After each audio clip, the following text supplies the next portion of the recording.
আজ আবারও দুইটা লাশ পাওয়া গেল বিশ্ববিদ্যালয়ের পেছন থেকে। এটা তেমন নতুন কোনো ব্যাপার না, প্রায় সবসময় এমনটা ঘটে।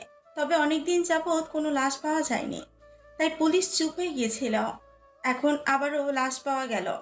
এখনও কি পুলিশ বসে থাকবে, নাকি যে খুনগুলো করেছে তাকে আইনের আওতায় আনা হবে? সবার আগে জানতে চোখ রাখুন আমাদের তানহা স্টোরি চ্যানেলে। আপনাদের সাথে আমি আছি, রোবাইয়া নাজরিন। আমি খবরটা শুনি একটু মুচকি হাসলাম। অনেকদিন যাবৎ কলেজে এই ঘটনাটা ঘটে আসছে। বিশেষ করে আমি কলেজে যাওয়ার পর থেকে আমার পরিচয়টা জেনে নিন। আমি রবিউল হাসান, মায়ের বড় ছেলে। আর আমার একটা বড় বোন আছে। বাইকেটার সাথে থাকলে জানতে পারবেন। প্রতিবারের মতো আমি এইবারও কলেজে যাচ্ছি, তবে পড়তে নয়, ফুচকা বিক্রি করতে। হুম, আমি ফুচকা বিক্রি করি। যে কলেজে খুন হয়েছে সে কলেজে। আমার বাসা থেকে কলেজ প্রায় 20 মিনিট দূরে। কলেজে এসে দেখি আমার পরিচিত কিছু মানুষ বের হচ্ছে, কিন্তু তারা আমাকে চিনতে কখনো পারবে না, কারণ আমি আমার আসল চেহারা লুকিয়ে রাখছি সেই একটা অ্যাক্সিডেন্টের পর থেকে। তো ফুচকা যেভাবে বসে বিক্রি করে সেখানে চলে গেলাম। আমার নিয়মিত কয়েকটা কাস্টমারও আছে। তারা হলো রাকিব, ইতি, রিজয়, সানিয়া। এই চারজন আমার নিয়মিত কাস্টমার। আজকেও এরাই আগে আসছে। মামা ফুচকা দেন তো। ঠিক আছে মামা। তারা যতবারই ফুচকা খাই 4 প্লেট থাকবে। চারজন একসাথে আসে, একসাথে খাই, তাই কয় প্লেট জিজ্ঞাসা করিনি। 5 মিনিট পর তাদের ফুচকা দিলাম। তারা খেয়ে টাকা দিয়ে চলে গেল। আমিও বসে বসে ফুচকা বিক্রি করতে লাগলাম। হঠাৎ 2-3 জন পুলিশ আমার কাছে আসলো। এই ছেলে, তোর নাম কি?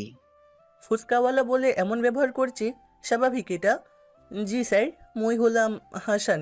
রবিউল বললে অনেকে বা তারাও চিনে ফেলবে, তাই শেষ নামটা বললাম। এখানে কতদিন ধরে ফুচকা বিক্রি করিস? জি স্যার, 8 থেকে 9 মাস মতো হবে। এখানে যা যা খুন হয়েছে তা তো 8 থেকে 9 মাস আগে থেকে শুরু হয়েছে। হ্যাঁ, তাহলে কি এই খুনের পেছনে এই ছেলেটার হাতও আছে?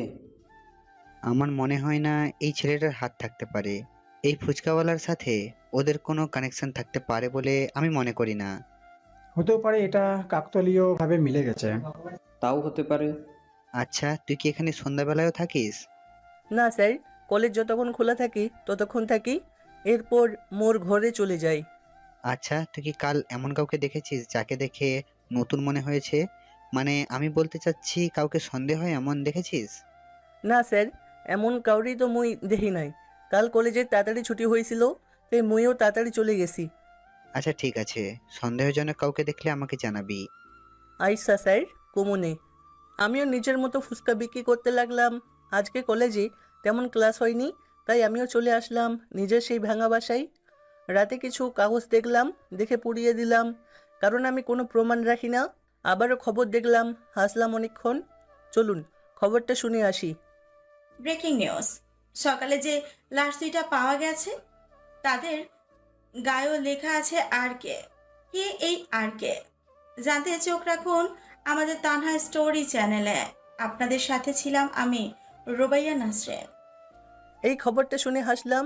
জনগণ আবারও নিশ্চিত, যারা খুন হয়েছে তারা ধর্ষণকারী ছিল। যাদের গায়ে আর কে লেখা থাকে তারা ধর্ষণকারী। যারা খুন হয়েছে তারা বড় লোকের সন্তান ছিল। তারা এই খবর শুনে তো আরকের উপর প্রচণ্ড রেগে গেল। সবার একটাই কথা, কে এই আর কে? কী তার আসল নাম? পুলিশ সহ সবার মুখে শুধু এই একটাই প্রশ্ন। আজকেও আমি কলেজে যাচ্ছি ফুচকা বিক্রি করতে। এই সকালবেলা আবার রাস্তায় কেউ মারামারি করতেছে দেখে আমি একটু দূরে দাঁড়িয়ে পড়লাম। নিজেকে যদি তাদের মধ্যে ঢুকাই তাহলে আমার বাকি কাজ করা লাগবে না, তাই কোনো ঝামেলায় জড়াতে চাই না। তাই কিছুক্ষণ পর যখন ঝামেলা শেষ, তখন কলেজে গেলাম। গিয়ে দেখি আবার নিয়মিত কাস্টমার বসে আছে। তা মামা আজ দেরি হলো কেন? আসলে হয়েছে কি মামা, আসার সময় কারা জানি মারামারি করছে। মুই তো আর তা করে চিনি না, আর মোরে যদি মারে তাও কিছু কইব না, তাই দূরে দাঁড়িয়ে থেকে দেরি কইরা আসলাম। ওকে মামা, এখন ফুচকা দাও। ওহে মামা, এই নেন। তারা খাচ্ছে আর গল্প করতেছে। আচ্ছা, এখানে যে খুনগুলো করেছে আর কে, তারা তো সবাই দর্শনকারী। তাহলে যদি পুলিশ আর কে ধরতে পারে তাহলে কি জেলে নিয়ে যাবে? তা তো নিবই। আর আমার যতটুকু মনে হয় আর কে এমন কোনো সাধারণ লোক না যে তাকে থানা পুলিশে ডাকতে পারবে। হ্যাঁ, সাধারণ নাও হতে পারে, তবে যদি কোনো কারণে আরকে পুলিশ নিয়ে যায় তাহলে এই কলেজে এবং কলেজের চারপাশে ধর্ষণকারী বেড়ে যাবে। ঠিক বলেছিস। আর কে যতদিন আছে ততদিন ধর্ষণকারী রেহাই পাবে না। একদিন না একদিন আর কে ওদের খুন করবেই। সানিয়া, তুই আর কে কে চিনিস নাকি? যেভাবে বলতেছিস মনে হয় তোর পরিচিত। আরে কি বলিস? আমার পরিচিত হবে কেন? কোথায় আর কে আর কোথায় আমি? তাছাড়া আর কে আমি যতটুকু জানি কেউ দেখেনি। দেখিনিন, তবে দেখছে এমনও তো হতে পারে। মানে তুই দেখছিস নাকি? আমি দেখছি বলিনি, অন্য কোনো মানুষ হয়তো দেখছে। কি জানি কে দেখছে। এই যে খাওয়া শেষ, টাকা নেন। হ্যাঁ মামা, টাকা দেন। একটু পর আরও অনেকে আসলো, কিন্তু একটা মেয়েকে দেখে আমার অদ্ভুত লাগলো। ওরা চলাফেরা তেমন ভালো লাগতেছে না, তবে মেয়েটা অনেক সুন্দর। হাঁটার সময় চারপাশে বারবার তাকাচ্ছে। 1 প্লেট ফুচকা দেন তো। জি দিচ্ছি, আপনি বসেন। ওকে, তাড়াতাড়ি দিন। এই লোন আপা। থ্যাঙ্কস। কি কোন আপা ইংরেজিতে? বুঝি না তো। আপনাকে ধন্যবাদ দিলাম। ধন্যবাদ কি আপা? কারো প্রতি কৃতজ্ঞতা প্রকাশ করতে ধন্যবাদ বা থ্যাঙ্কস বলে। ও তাই কোন আপা, মই তো বুঝি নাই। আচ্ছা, আপনি পড়াশোনা কতটুকু করছেন? দেখে তো ফুচকাওয়ালা মনে হয় না। কি যে কোন আপা, কোনো মতে ক্লাস 3 বারবার পড়ছিলাম, আর পড়া হয়নি। বাই দ্য ওয়ে, আমি এখন থেকে নিয়মিত ফুচকা খাবো। আমি এই কলেজে ট্রান্সফার হয়ে আসছি। আপা ট্রান্সফার কি? ওটা তো বুঝি না। মানে বদলি হয়ে আসছি, অন্য কলেজ থেকে এখানে আসছি পড়তে। ও হ্যাঁ, আপনি তো আমার নাম জানেন না। কেমনে জানবো আপা, আপনি তো করনি। আচ্ছা, আমার নাম হচ্ছে জান্নাতুল রিমি। আপনার নাম কি?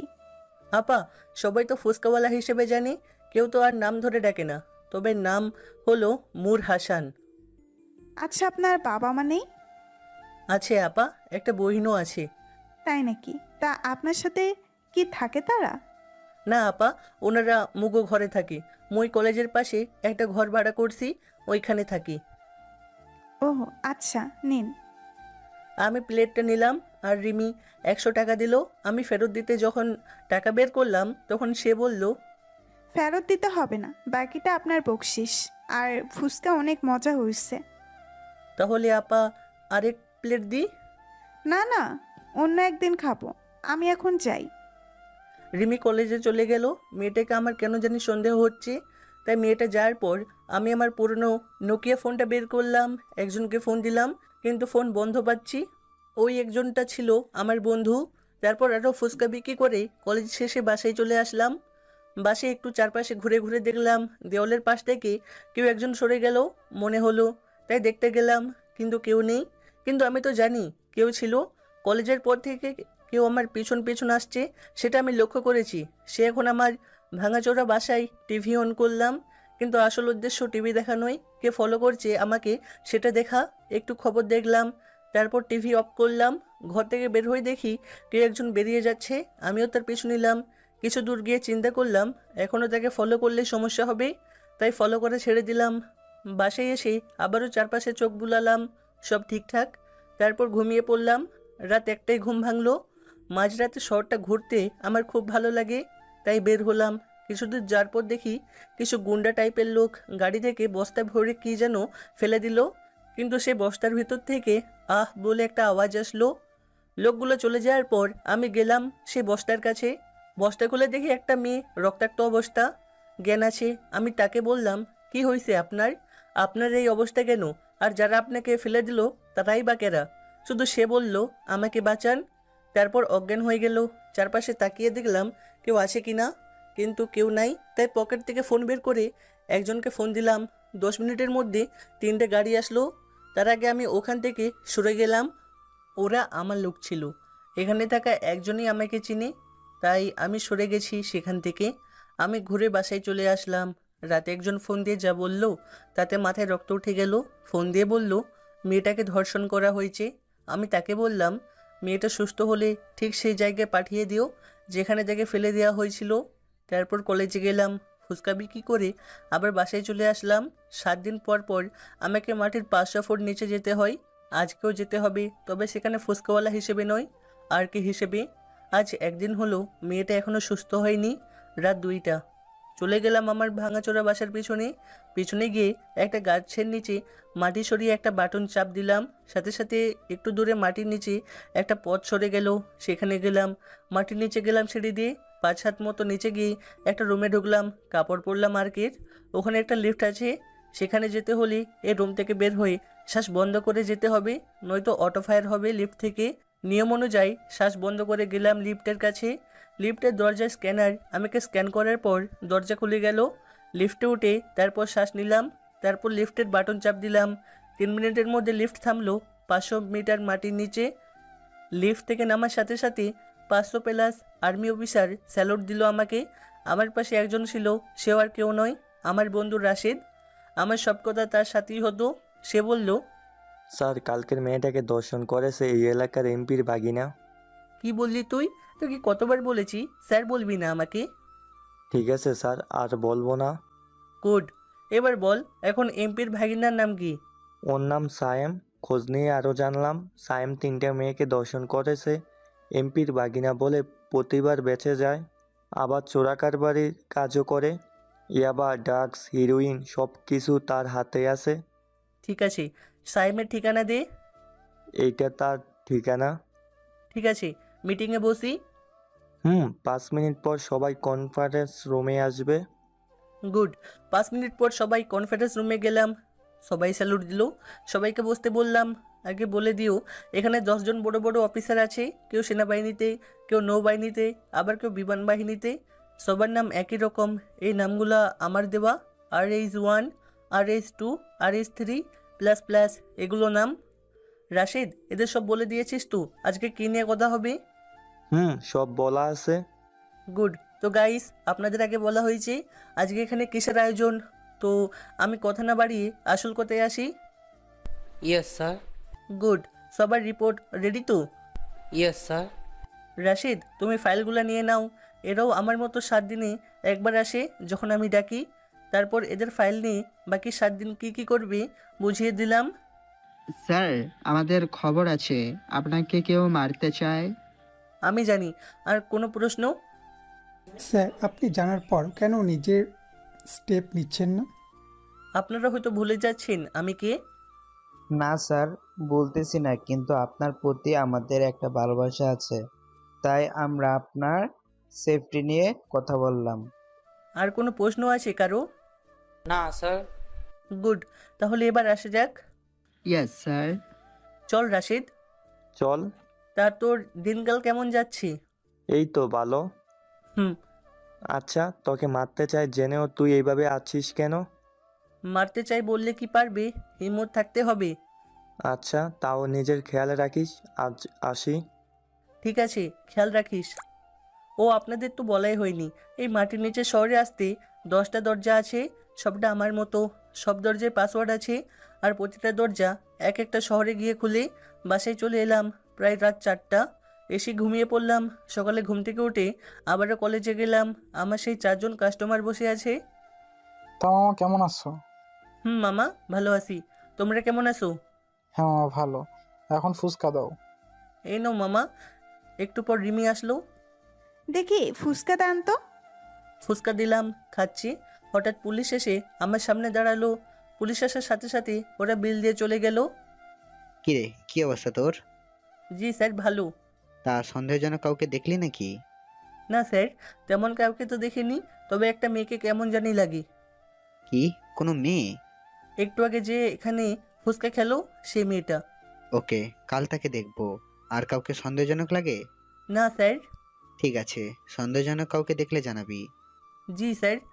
পুলিশ চলে গেল, আমিও ফুচকা বিক্রি করতে লাগলাম। কলেজ শেষে আবারও বাসায় চলে গেলাম। আর কে, অন্য কেউ নয়, আমিই আর কে। রাতে আবারও সেই জায়গায় দাঁড়ালাম যেখানে মেয়েটাকে ফেলে দিয়েছিল। এখন মেয়েটা এখানে আসবে, তাই তার জন্য অপেক্ষা করতে লাগলাম।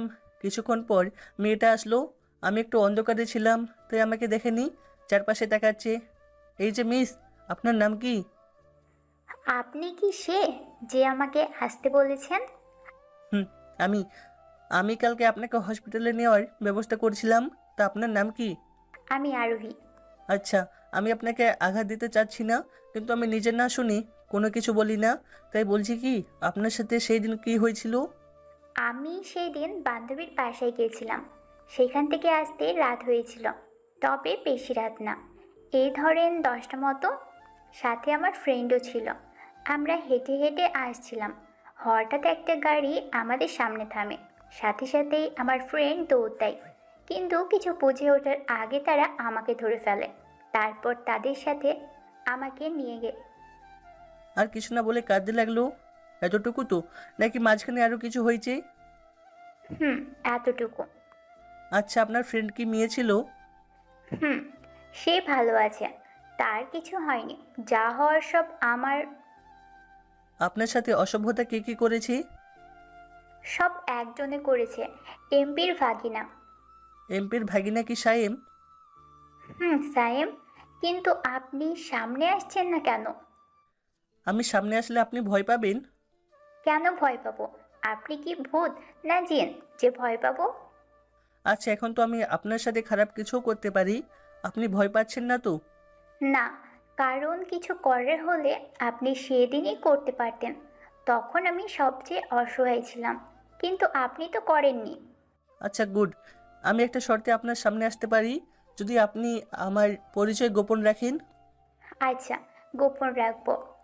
আমি হলাম আর কি, দেখলাম মেয়েটার সাথে সাথে পিছিয়ে গেছে, এখনো আমার চেহারা দেখেনি, তাতে এই অবস্থা।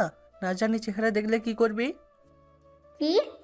আপনি আর কে যে খুন করে যাচ্ছেন? সরি মিস, আমি আর কে ঠিকই, কিন্তু খুনি নই। ধরেন আপনার বিচার কেউ করবে না, সতে হলো এমপির ভাগিনা বলে কথা। এখন আপনি যদি কাউকে দিয়ে সাইমকে শাস্তি দিন, তাহলে কি আপনি খুনি হবেন? কখনো না, আইন অপরাধীকে শাস্তি দেয়নি, তাই আপনি দিচ্ছেন, এখনো খুনি হওয়ার কিছু নেই। সরি, আমি বুঝিনি। ঠিক আছে, এখন যাচ্ছি তাহলে। আরে কি বলেন? আপনার চেহারাই তো দেখলাম না। চেহারা দেখাটা কি খুব জরুরি? যে এত বড় একটা উপকার করলো তাকে দেখবো না, তা কেমনে হয়? আর সারা শহরের মানুষ তো আপনাকে দেখার জন্য পাগল। আমি না হয় একটু আগেই দেখবো। প্লিজ সামনে আসুন। চোখ বন্ধ করেন তাহলে। চোখ বন্ধ করতে হবে কেন? দেখার সাথে সাথে শখ খাবেন, তাই চোখ বন্ধ করেন। ওকে, করলাম। এখন সামনে আসুন। এবার চোখ খুলেন। এ কি, আপনি এখানে কেন? আর কি কোথায়? আমি আর কি? দেখুন, ফান করবেন না। আপনি তো আমাদের কলেজে ফুচকা বিক্রি করেন। ওটা তো শুধুমাত্র লোক দেখানো। সত্যি আপনি আর কে তো? সত্যি। যাই হোক, এখন আপনি বাসায় যান, এমপির ভাগিনাকে একটু দেখে আসি। ওকে, থ্যাঙ্কস। শুনেন, আমি কে সেটা যাতে কেউ না জানে। কেউ জানবে না। Good, you can go now. Okay, bye. Arohi চলে গেল, আমিও এমপির ভাগিনার বাসার দিকে রওনা দিলাম। বাসার সামনে সিসি ক্যামেরা লাগানো, তাই পেছন দিকে যেতে হবে। পেছনে গিয়ে দেওয়ালের পাইপ বেয়ে দোতলায় উঠলাম। সাইমের ঘর দোতলায়, জানলার কাজ ভেঙে ভেতরে ঢুকে দেখি সাইম মদ খাচ্ছে। আমার একটা অভ্যাস, আমি মাতাল অবস্থায় কাউকে মারি না, তাই তাকে একটা চেয়ারের সাথে বেঁধে দিলাম, মুখে পানি দিয়ে।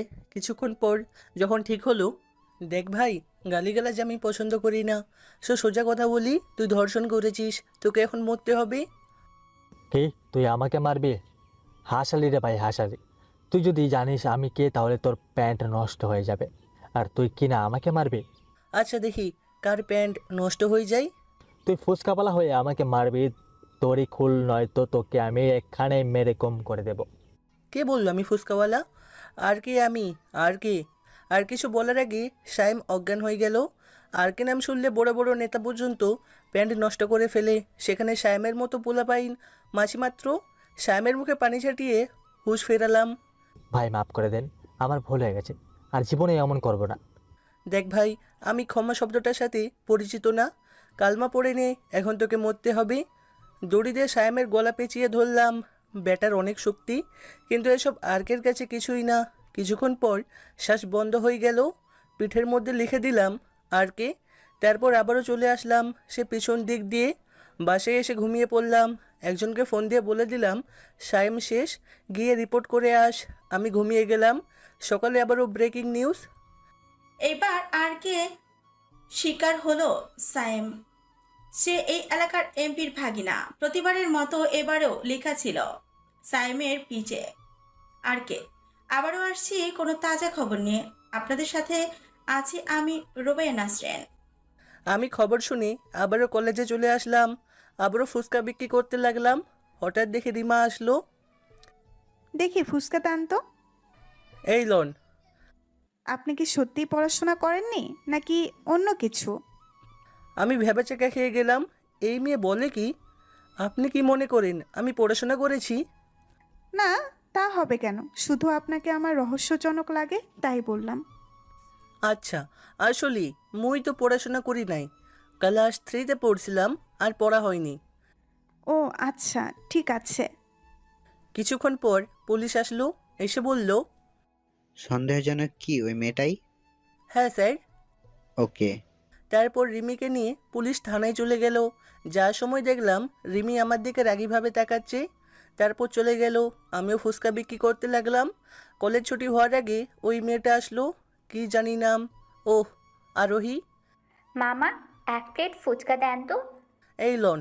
আরোহী দেখে মুচকি হাসি দিলাম। ধন্যবাদ আপনাকে। কেন? কালকে রাতের কাজটার জন্য। না থাক, লাগবে না, শুধু দোয়া করবেন সবার পাশে থাকতে পারি। জি, তা তো অবশ্যই। আচ্ছা, এই নেন বিল। না থাক, প্রায় সময় তো আসেন, আজ না হয় ফ্রিতে দিমু। না, তা কেমনে হয়, ফ্রি দিলে আপনার ক্ষতি হবে। আমি আরোহীর দিকে তাকিয়ে মুচকি হাসি দিলাম আর বললাম, ক্ষতি তখনই হবে যদি আপনি আমার পরিচয় প্রকাশ করেন। পেছন থেকে কে একজন বলে উঠল। কি প্রকাশ করার কথা হচ্ছে এখানে? পেছনে তাকিয়ে দেখলাম রিমি। এই মেয়েকে তো একটু আগে পুলিশে নিয়ে গেল, তাহলে এখানে আসলো কেন? আপনি এখানে কেন? একটু আগে তো আপনাকে পুলিশে লইয়া গেল। পুলিশ আমাকে ভুল করে নিয়ে গেছে, তাই আবার ছেড়ে দিচ্ছে। এটা তো হতে পারে না, যেখানে পুলিশের সাথে লাগলে সহজে আসতে দেয় না, সেখানে এই মেয়ে কেমনে আসলো?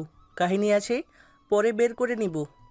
তা এখানে কি প্রকাশ করার কথা হচ্ছে? কি আর কমু, ইনি নাকি কবিতা লিখেছে, সেটা নাকি প্রকাশ করবে, সেটা বলছিল।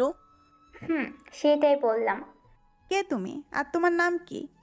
আমি এই কলেজে পড়ি, আর কবিতাটার কথা ভাইয়াকে বলেছিলাম। ভাইয়া মানে? এটা তোমার ভাইয়া?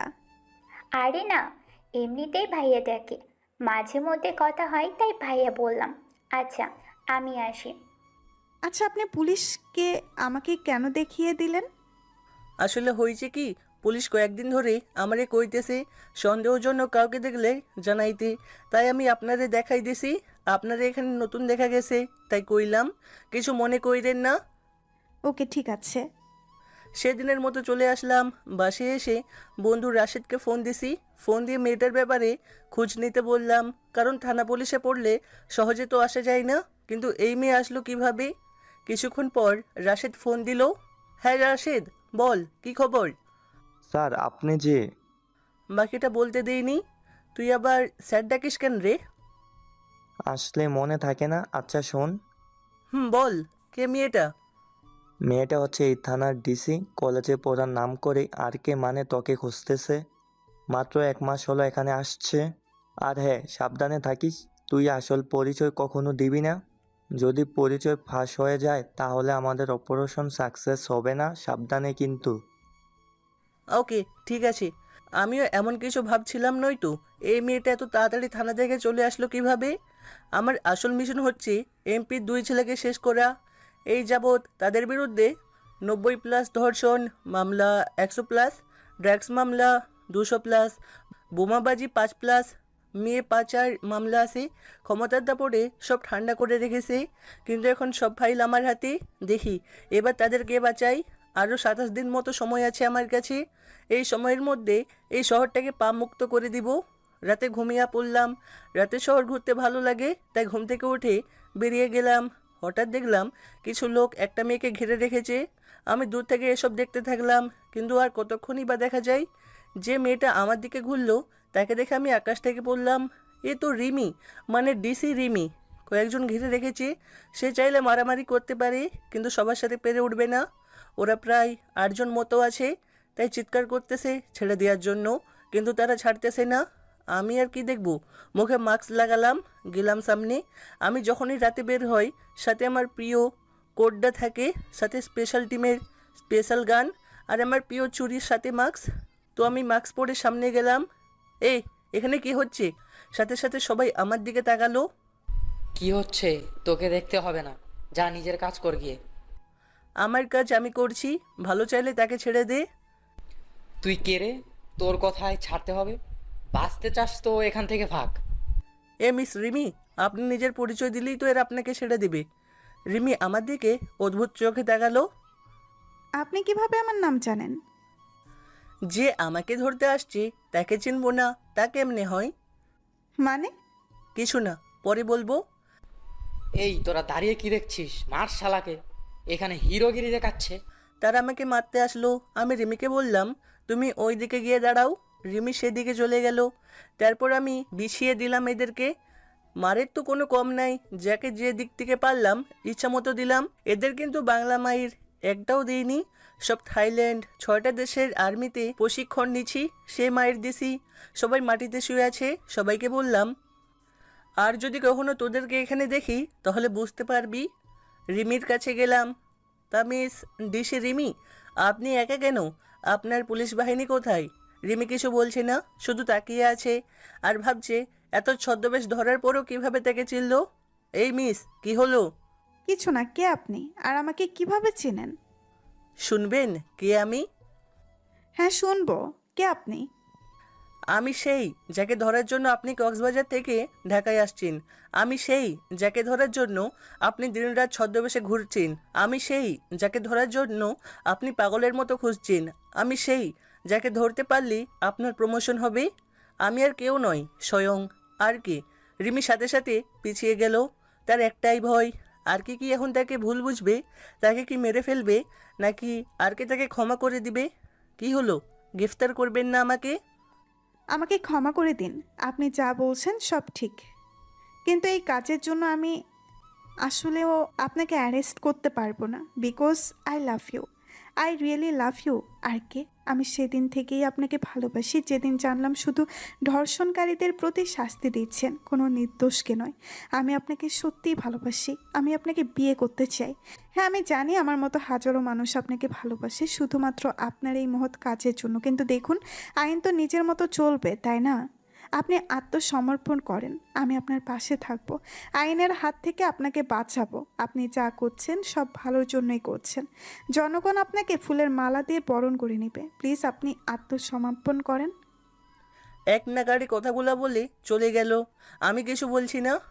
কি হলো, কথা বলছেন না কেন?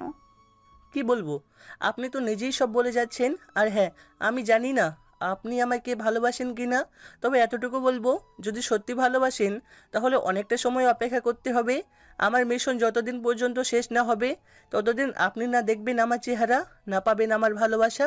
তবে এটা মনে রাখবেন, আপনাকেও আমার ভালো লাগে। আজকে আসি। আর হ্যাঁ, রাতে একা বের হওয়া আপনার পক্ষে ভালো হবে না। আমি আর কিছু না বলে চলে আসলাম।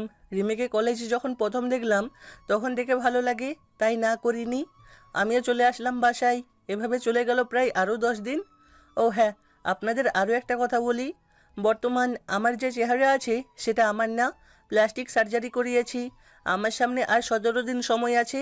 এই সময়ের মধ্যে অনেক কাজ করতে হবে। আজকেও নিয়ম মতো কলেজে যাচ্ছি ফুচকা বিক্রি করতে। দেখলাম এমপির কিছু পোলাপাইন মারামারি করছে। আমি সেদিক থেকে চলে আসতে লাগলাম, কিন্তু একটা পাথর এসে লাগলো আমার মাথায়। আমি ওখানে অজ্ঞান হয়ে যাই। যখন চোখ খুললাম নিজেকে আবিষ্কার করলাম ছাদের নিচে। ভালো করে তাকিয়ে দেখলাম এটা হসপিটাল নয়, কারো বাসা। আমি মাথা তুলতেই মাথায় চক্কর দিয়ে উঠল। আহ বলে যখন মাথায় হাত দিলাম তখন মাথায় ব্যান্ডেজ লাগানো। আমার আওয়াজ শুনে কেউ একজন আসলো। আমি তাকিয়ে দেখি একটি মহিলা। তা বাবা, তোমার জ্ঞান ফিরলো তাহলে? জি, কিন্তু আপনি কি আর আমি কোথায়? আমি হলাম এই বাড়ির মালিক। তোমাকে আমরা রাস্তায় অজ্ঞান অবস্থায় পাই। আমরা রাতে সে রাস্তা দিয়ে যাচ্ছিলাম যেখানে তুমি জ্ঞান হারিয়ে ফেলেছিলে। তারপর আমরা সেখান থেকে তোমাকে এখানে নিয়ে আসি। এখন তোমার জ্ঞান ফিরলো। ধন্যবাদ আন্টি। বাকিগুলো ঠিক করে বলা যাবে না, কারণ আমি তো এখনও ফুচকা বিক্রিতে সেজে আছি। আপনারা না আসলে মোর যে কি হইতো আল্লাহ জানে। আচ্ছা আন্টি, মুই এখন আসি। সে কি বাবা, তুমি এই অবস্থায় কোথায় যাবে? না না, তোমাকে কোথাও যেতে দিব না, তুমি বরং বিশ্রাম নাও। কিন্তু মোর ফুসকার গাড়ি কোথায়? আচ্ছা, তোমার ফুসকার গাড়ি চিন্তা করো না, তুমি সুস্থ হলে গাড়ি পেয়ে যাবে। আচ্ছা ঠিক আছে। ঠিক আছে, তুমি বিশ্রাম নাও, আমি খাবার পাঠিয়ে দিচ্ছি আমার মেয়েকে দিয়ে। আচ্ছা, খাবার নিয়ে যে মেয়েটা আসলো, বিশ্বাস করেন কখনো ভাবিনি খাবার নিয়ে রিমি আসলো। আমি তো রিমিকে দেখে অবাক। আপনি এখানে কেন? আমার বাসায় আমি থাকবো না তো কে থাকবে? কি এটা আপনাকে বাসা? হুম, এটা আমাদের বাসা। ওহ। কি হলো? এই নেন খাবার। বলে উঠতে চাইলাম, কিন্তু মাথা প্রচণ্ড ব্যথা করছে, তাই আবারও শুয়ে পড়লাম। কি হলো, আবার শুয়ে পড়লেন কেন? মাথা ব্যথা করতেছে খুন। আচ্ছা, আপনাকে উঠতে হবে না। তাহলে কেমনে খাবো? আমি খাইয়ে দিব, যদি আপনার প্রবলেম না হয় তো। এটা কি কোন? আচ্ছা আপনি রাইখা যান, মোর ভালো লাগলে খাইয়া নিমুনে। তা কি করে হয়? আপনি কাল রাত থেকে না খেয়ে আছেন। তো এখন মুই কি করে খামু? আর একটা কথাও বলবেন না, আমি খাইয়ে দিচ্ছি। রিমি হাত ধুয়ে ভাত মেখে আমার সামনে ধরলো। আমি খাচ্ছি না, শুধু চেয়ে আছি তার দিকে। কি হলো, হা করেন? বলে হা করলাম, আর রিমি খাইয়ে দিচ্ছে খাওয়া শেষে। ঠিক আছে, এখন বিশ্রাম নিন, আমি কলেজে যাব। আচ্ছা যান, কেউ ডিস্টার্ব করলে মোরে কইয়েন। রিমি আমার দিকে চোখ বড় বড় করে তাকালো আর ভাবলো, ডিসি হয়েও যদি কেউ ডিস্টার্ব করে তাহলে তার তো 12টা বাজবেই। আরে কেউ ডিস্টার্ব করে না। বলে রিমি চলে গেল। আমি শুয়ে আছি আর ভাবতেছি, আর যাই হোক, মেয়েটা অহংকারী না যে এভাবে সেবা করতে পারে, তাকে বউ হিসেবে খুব ভালো মানাবে আমার সাথে। আর ভাবলাম আমার মিশন শেষ, রিমিকে বিয়ে করে নিব। এমনিতে রিমিকে আমার ভালো লাগে, যদিও সে আমাকে ভালোবাসে, কিন্তু আর কে হিসেবে তার সামনে খুব তাড়াতাড়ি নিজের আসল চেহারা নিয়ে আসবো। আর মাত্র 16 দিন। এসব ভাবতে ভাবতে ঘুমিয়ে গেলাম। ঘুম থেকে উঠে রাশেদকে একটা ফোন দেওয়ার কথা ভাবলাম, কিন্তু পকেটে হাত দিয়ে দেখি ফোন নেই। আমি আন্টিকে ডাক দিলাম। আন্টি এসে বলল, কি হয়েছে বাবা তোমার? আসলে আন্টি, মোর মোবাইলটা খুঁজে পাচ্ছি না। ওটা আমার কাছে আছে, দাঁড়াও আমি এনে দিচ্ছি। আন্টি আমাকে ফোন দিয়ে বলল, বেশি কথা বলিও না, আবার মাথা ব্যথা করবে। জি আন্টি। তারপর আন্টি চলে গেল। আমিও রাশেদকে ফোন দিলাম। কি রে, কাল থেকে কি হলো? তুই একটা ফোনও দিলি না। আমার নিষেধ কেউ যাতে আমাকে ফোন না করে, প্রয়োজন হলে আমি ফোন দিব, তাই ফোন দেয়নি। আরে তেমন কিছু হয়নি, তোর ভাবির বাসায় আসছিলাম তাই ফোন দিই নাই। ভাবির বাসায় মানে? বিয়ে কখন করলি? একদিনের মধ্যে? আরে বিয়ে করিনি, বিয়ে হবে আর কি। ও তাই বল। আমার তো রাগ উঠছিল আমাদের না জানিয়ে বিয়ে করে নিলি বলে। আচ্ছা ওইসব বাদ দে, কলেজের কি খবর?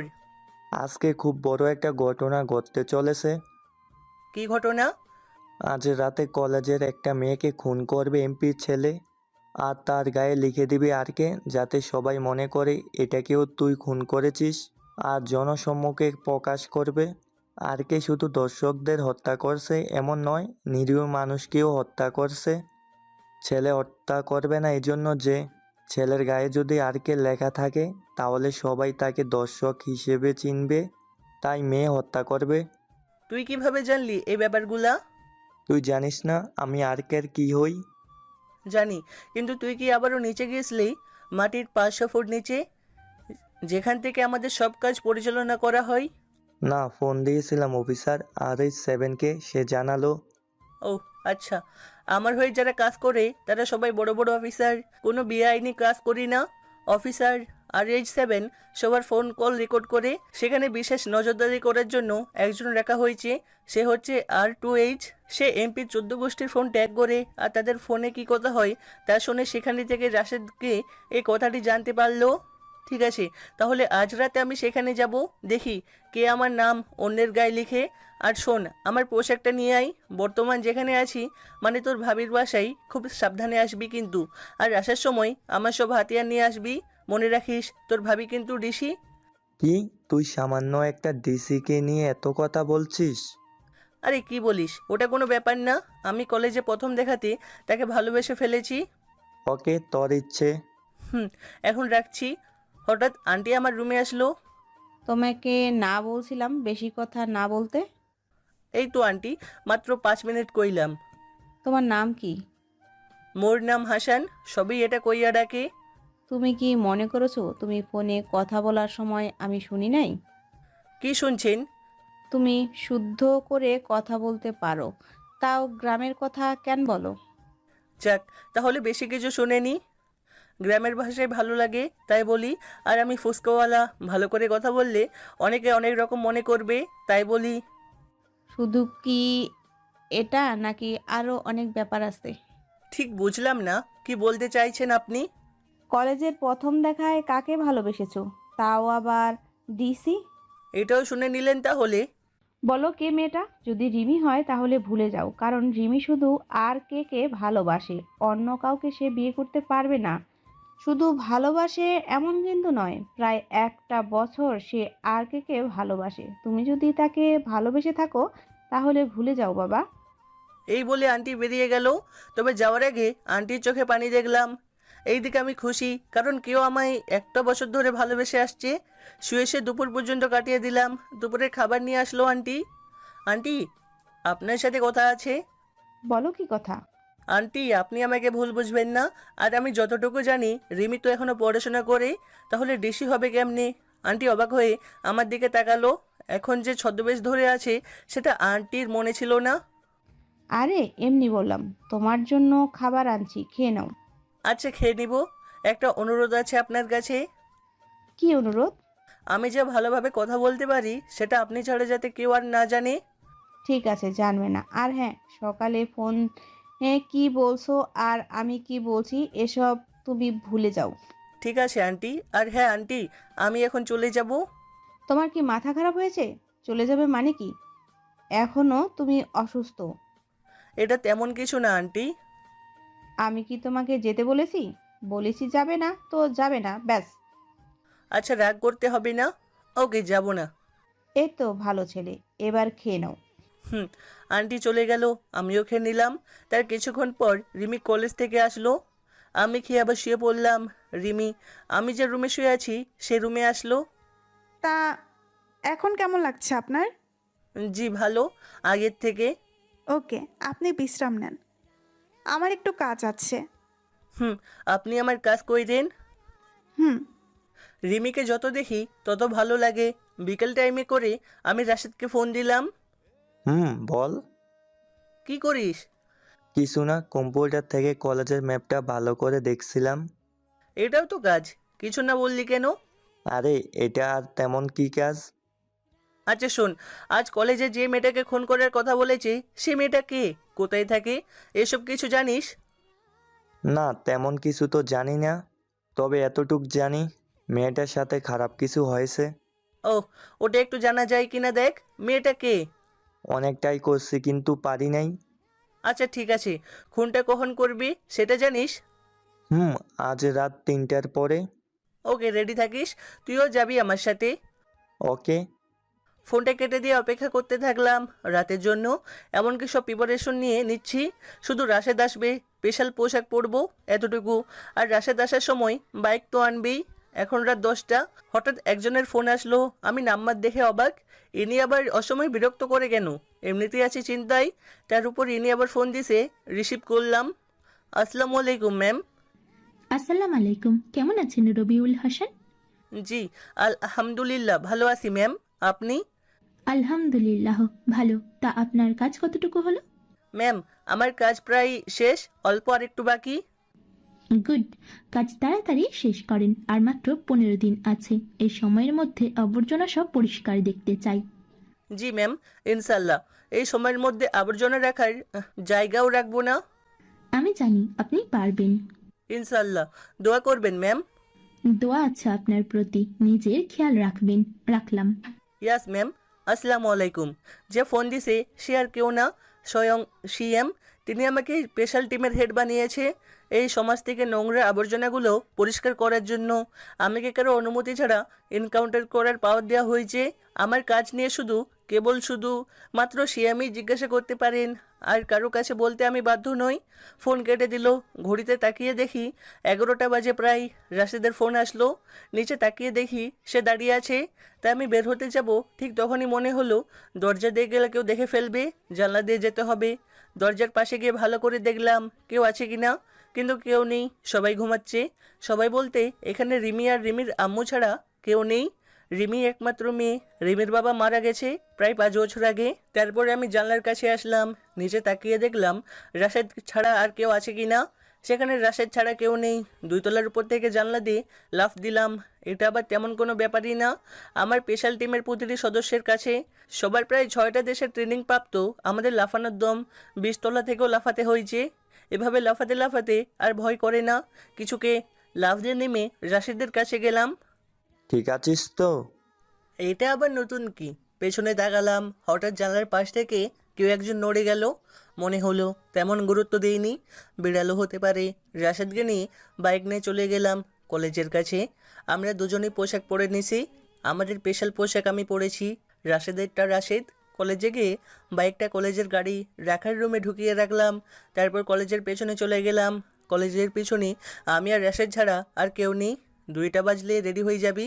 এখন তো 1টা বাজে। আর হ্যাঁ, কানে ব্লুটুথ লাগিয়ে নি। জানি না তারা কতজন থাকবে, আর এটাও জানি না মেয়েটাকে। খুব সাবধানে থাকবি। আমার ইশারা পাওয়ার সাথে সাথে হাঁটুর নিচে গুলি করবি। এদেরকে মেরে ফেলা যাবে না, এদের দিয়ে আরও অনেক কিছু করতে হবে। ওকে। 2টা বাজতে আর 10 মিনিট বাকি। দেখলাম একটা করে করে কিছু ছেলেসহ একটা মেয়ে আসছে। মেয়েটার চেহারা ভালো করে দেখা যাচ্ছে না। যখন একদম কাছে চলে আসলো তখন দেখলাম মেয়েটার কেউ নয়, আরোহী। আরোহীকে দেখে তো আমার মাথায় রক্ত উঠে গেল। আমি রাশিদকে সংকেত দিলাম একদম রেডি হতে। ছেলে 5 জন মতো আছে, সাথে আরোহী। সবাই যখন কলেজের পেছনে আসলো তখন আমি আর রাশিদ গাছের পেছনে লুকালাম। তাদের মধ্যে আরও একজনকে দেখে তো আমি আর নিজেকে ঠিক রাখতে পারিনি।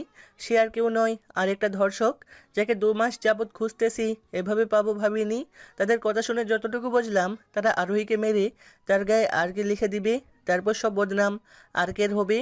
রাশেদকে সংকেত দিলাম গুলি করার জন্য। সংকেত দিতে দেরি, শ্যুট করতে দেরি নয়। একে একে সবাইকে শ্যুট করে দিলাম। আরোহী তো হতভম্ব হয়ে গেছে। সবাইকে শ্যুট করার পর আমি আর রাশেদ বের হলাম। আরোহী আমাকে দেখে কিছুটা চিন্তামুক্ত হলো। আপনাকে খুন করার কথা ছিল। আপনি এসে বাঁচালেন। আচ্ছা ঠিক আছে, দেখি এদের কি অবস্থা। দেখলাম সবাই অজ্ঞান হয়ে গেছে। তারপর সবাইকে গাছের সাথে বেঁধে দিলাম। পানি দিয়ে একজনের জ্ঞান ফিরালাম, যাকে মেরে ফেলবো তাকে। তার নাম তাবিব। কি রে, তুই এতদিন কই ছিলি? তোকে তো অনেক খুঁজেছি। কে রে তুই? তোর এত বড় সাহস আমাকে বেঁধে রেখেছিস? শান্ত হয়ে যা, তুই হলি ধর্ষক। সোজা কথা, তোকে এখন মরতে হবে। কে রে তুই যে আমাকে মারবি? আমি কে জেনে কেন নিজের প্যান্টটা নষ্ট করতে চাস বলতো? তোকে তো আমাকে? কি রে? তোকে আমি এখানে মেরে দিব। জানিস আমি কে? জানি তো, এমপির ডান হাত, মানে বড় চামচা। আর হলি ধর্ষক। তোকে মারতে এর থেকে বেশি কিছু আমার দরকার নাই। কে রে তুই যে আমাকে মারবি? শুনবি তাহলে আমি কে। বল তুই কে? আর কে? দেখলাম তাবিব চোখ বড় বড় করে পালিয়েছে। ভাই আমাকে মাফ করে দেন, ভুল হয়ে গেছে। সময় কম আর মাপ শব্দের সাথে আমি খুব কমই পরিচিত। শেষ কি কোনো ইচ্ছা আছে? আপনার চেহারাটা দেখতে চাই। ওকে, দেখ তাহলে। তুই? আমি বলে আর কোনো কথা না বাড়িয়ে গুলি করে দিলাম। মারার পর পিঠে লিখে দিলাম আর কি। তারপর একজনকে ফোন দিয়ে জানালাম ব্রেকিং নিউজ করতে। তারপর আমি আর রাশেদ আর আরোহী চলে আসলাম। এমপির পোলাপাইনদের গাছে বেঁধে রাখছি। তারপর চলে আসলাম বাইকের কাছে। এক বাইকে করে আরোহী আর রাশেদ, অন্য বাইকে আমি। রাশেদ, আরোহীকে তার বাসায় দিয়ে আয়। আর আসার সময় ফোন দিয়ে কাউকে ডেকে নিবি, যাতে আমার বাইকটা নিয়ে যেতে পারে। ওকে, এখন যাচ্ছি তাহলে। আর শোন, তোর কোনো সমস্যা হলে আমাকে বলবি। ওকে, যা এখন, বাই। আরোহীর বাসা ডিসি রিমির বাসার বিপরীতে, তাই 2 দিকে চলে গেলাম। আমি রিমির বাসার বাইরে এসে গাছ বেয়ে আবারও রুমে ঢুকে গেলাম। রুমে ঢুকে সবচেয়ে বড় শট খেলাম, কারণ রুমে আন্টি বসে আছে। কোথায় গিয়েছিলে এত রাতে? আন্টি, আসলে একটা জরুরি কাজে গিয়েছিলাম, সকালে বলবো, এখন গিয়ে ঘুমান। না, এখন বলো কোথায় গিয়েছিলে। আন্টি প্লিজ, সকালে বলবো। সত্যি বলবে তো? ওকে, তুমি ঘুমাও এখন। জি আন্টি, একটা অনুরোধ ছিল। জানি কি বলবে। যদি সকালে না বলো তাহলে কিন্তু খারাপ হবে। আর তুমি বলবে এই যে তুমি মাঝরাতে বাইরে গেছো, এটা না বলতে বলবে, তাই তো? জি আন্টি। ঠিক আছে, বলবো না, এখন ঘুমাও। Okay aunty, good night. Aunty বড় করে তাকালো। কোনো কিছু বললো না। আমি আবার কি করলাম, এভাবে তাকালো কেন? তারপর আন্টি চলে গেল, আমিও ঘুম দিলাম। সকালে ঘুম থেকে উঠে দেখি আন্টি আমার রুমে আসতেছে। আন্টি, আসলে কালকের জন্য ক্ষমা করবেন, একটা জরুরি কাজ ছিল, তাই আপনাদের না বলে চলে গেলাম। আমি সেটা শুনতে আসিনি। এখন ফ্রেশ হয়ে নিচে আসো, খাবার খাবে, তারপর বাকি কথা হবে। ওকে আন্টি, আপনি যান, আমি আসতেছি। 10 মিনিট পর রেডি হয়ে নিচে গেলাম, দেখছি রিমি আর আন্টি টেবিলে বসে আমার জন্য ওয়েট করতেছে। তা এখন আপনার শরীর কেমন? মুই এখন পুরাই ভালো। রিমির সামনে গ্রামের ভাষায় কথা বলতে হবে, নয়তো অনেক কিছু ভেবে নিবি, শত হলেও ডিসি বলে কথা। তাহলে তো ভালোই, বসেন, খাবার খেয়ে নিন। বলে বসে গেলাম। জানি না আমার মতো ভাগ্য আর কারো আছে কি না, বিয়ের আগে বউয়ের সাথে এক টেবিলে খাবার খাইতেছি। কথা কি এখানে বলবো নাকি পরে বলবো? পরে কইলে হবে। ঠিক আছে, এখন খেয়ে নাও। তারপর সবাই খেয়ে নিলাম। রিমি টিভিটা অন করলো, আমিও সেখানে তাদের সাথে বসে আছি। ব্রেকিং নিউজ, আজ আবারও আরকের শিকার হলো এমপির বিশ্বাসযোগ্য আরেক নেতা, যাকে এমপির ডান হাত বলে গণনা করা হয়। তার পিঠেও লেখা ছিল আরকে। আসলে কে এই আরকে? তার আসল উদ্দেশ্য বা কি? সবার একটাই প্রশ্ন, সবার আগে নতুন নতুন আপডেট পেতে চোখ রাখুন আমাদের তানহা স্টোরি চ্যানেলে। আপনাদের সাথে ছিলাম আমি, রোবাইয়া নাসরিন। খবর শুনে সব নেতার মাথা গরম হয়ে গেল, তবে এবার আরকের উপর নয়, সাংবাদিকের উপর। শুধু নেতারা গরম হয়ে গেছে তাও নয়, অন্যান্য মিডিয়ারও গরম হয়ে গেছে। তাদের একটাই কথা, সব খবর এই মেয়ে সবার আগে পাই কেন? কে এই মেয়ে? নাকি আরকের সাথে এর মেয়েটার পরিচয় আছে? আমি খবর শুনে হাসলাম, যেটা রিমির চোখে পড়ে গেল। আমি তারপর আন্টিকে বললাম, আন্টি, তাহলে মুই আজকে আসি? আসি মানে? তোমার সাথে তো কথা আছে। আইসা আন্টি। রিমি, তুই কলেজে যা। ওকে মা, সাবধানে থেকো। আর আপনি কি আজ চলে যাবেন? মুই আজ চলে যাব। ওকে, সাবধানে যাবেন। রিমি যাওয়ার পর আন্টি আমাকে বলল, বলো কে তুমি আর কি তোমার এমন কাজ যার জন্য রাত 2টার সময় বাইরে যেতে হয়? আন্টি, আপনি আমার ব্যাপারে অনেক কিছু অনুমান করে নিয়েছেন, শুধু এতটুকু শুনেন, আমার নাম হাসান। তুমি কাল কি জন্য এত রাতে বাইরে গেছো? আন্টি, গুরুত্বপূর্ণ কাজে বের হয়েছি, কিন্তু কী কাজ সেটা এখন বলা যাবে না। এটা খুব গুরুত্বপূর্ণ কাজ, যদি আপনার খুব জানতে ইচ্ছা করে তাহলে এতটুকু মনে রাখেন, আর 10 দিনের মধ্যে সব বুঝতে পারবেন। আজকে আমি আসি। না, তুমি এভাবে যেতে পারো না। কি কাজ সেটা বলে যাও। আন্টি, আপনি কি আমাকে বিশ্বাস করতে পারছেন না? সত্যি আর 10 দিনের মধ্যে সব জানতে পারবেন। ঠিক আছে, অপেক্ষায় থাকলাম। ধন্যবাদ আন্টি। তারপর আন্টির থেকে বিদায় নিয়ে নিজের ভাঙাচোরা বাসায় চলে আসলাম। আজকে সহ 3 দিন কলেজে ফুচকা বিক্রি করতে যাইনি, কাল থেকে আবার যাব। তারপর বিকেলবেলা একটু ঘোরাঘুরি করে তাড়াতাড়ি ঘুমাইয়া গেলাম। সকালে ঘুম থেকে উঠে আবারও কলেজে গেলাম ফুচকা বিক্রি করতে। নিয়মিত কাস্টমার তো আছেই। তা মামা কেমন আছো? এতদিন আসো নাই কেন? একটু অসুস্থ ছিলাম মামা, এখন ঠিক আছি, এখন আসবো প্রতিদিন। ওকে মামা, এখন ফুচকা দাও। লও। তারপর সারাদিন ফুচকা বিক্রি করলাম, রাতে বাসায় এসে শুয়ে পড়লাম। আমার বন্ধু রাশেদকে ফোন দিলাম। রাশেদ যেটা বলল তার শুনে তো আর 1 মিনিটও থাকতে পারলাম না। রাশেদকে ফোন দেওয়ার পর সে বলল আমার আপুকে নাকি খুঁজে পাওয়া যাচ্ছে না, বিকেল থেকে নাকি। রাশেদকে বললাম খুব তাড়াতাড়ি আমার সাথে দেখা করতে, 20 মিনিটের মধ্যে সে আসলো। আপু কোথায় থেকে হারিয়ে গেছে? তোর আপু অফিস থেকে আসার সময় একটা গাড়ি করে কিছু লোক আটকায়, তারপর তোর আপুকে তারা নিয়ে যায়। তারা আসছিল একটা মাইক্রো করে। গাড়ির নাম্বার কত ছিল, ট্যাগ করেছিস? গাড়ির নাম্বারটি ফেক ছিল, তাই ট্যাগ করা যায়নি। তবে আমরা একটা কাজ করতে পারি। আমি কাজটা করার জন্য আমাদের গ্রুপকে জানিয়েছি। কি কাজ? এই এলাকার যত সিসিটিভি আছে সব ক্যামেরার রেকর্ড দেখতে বলেছি, তার থেকে তোর আপুকে খোঁজা হবে।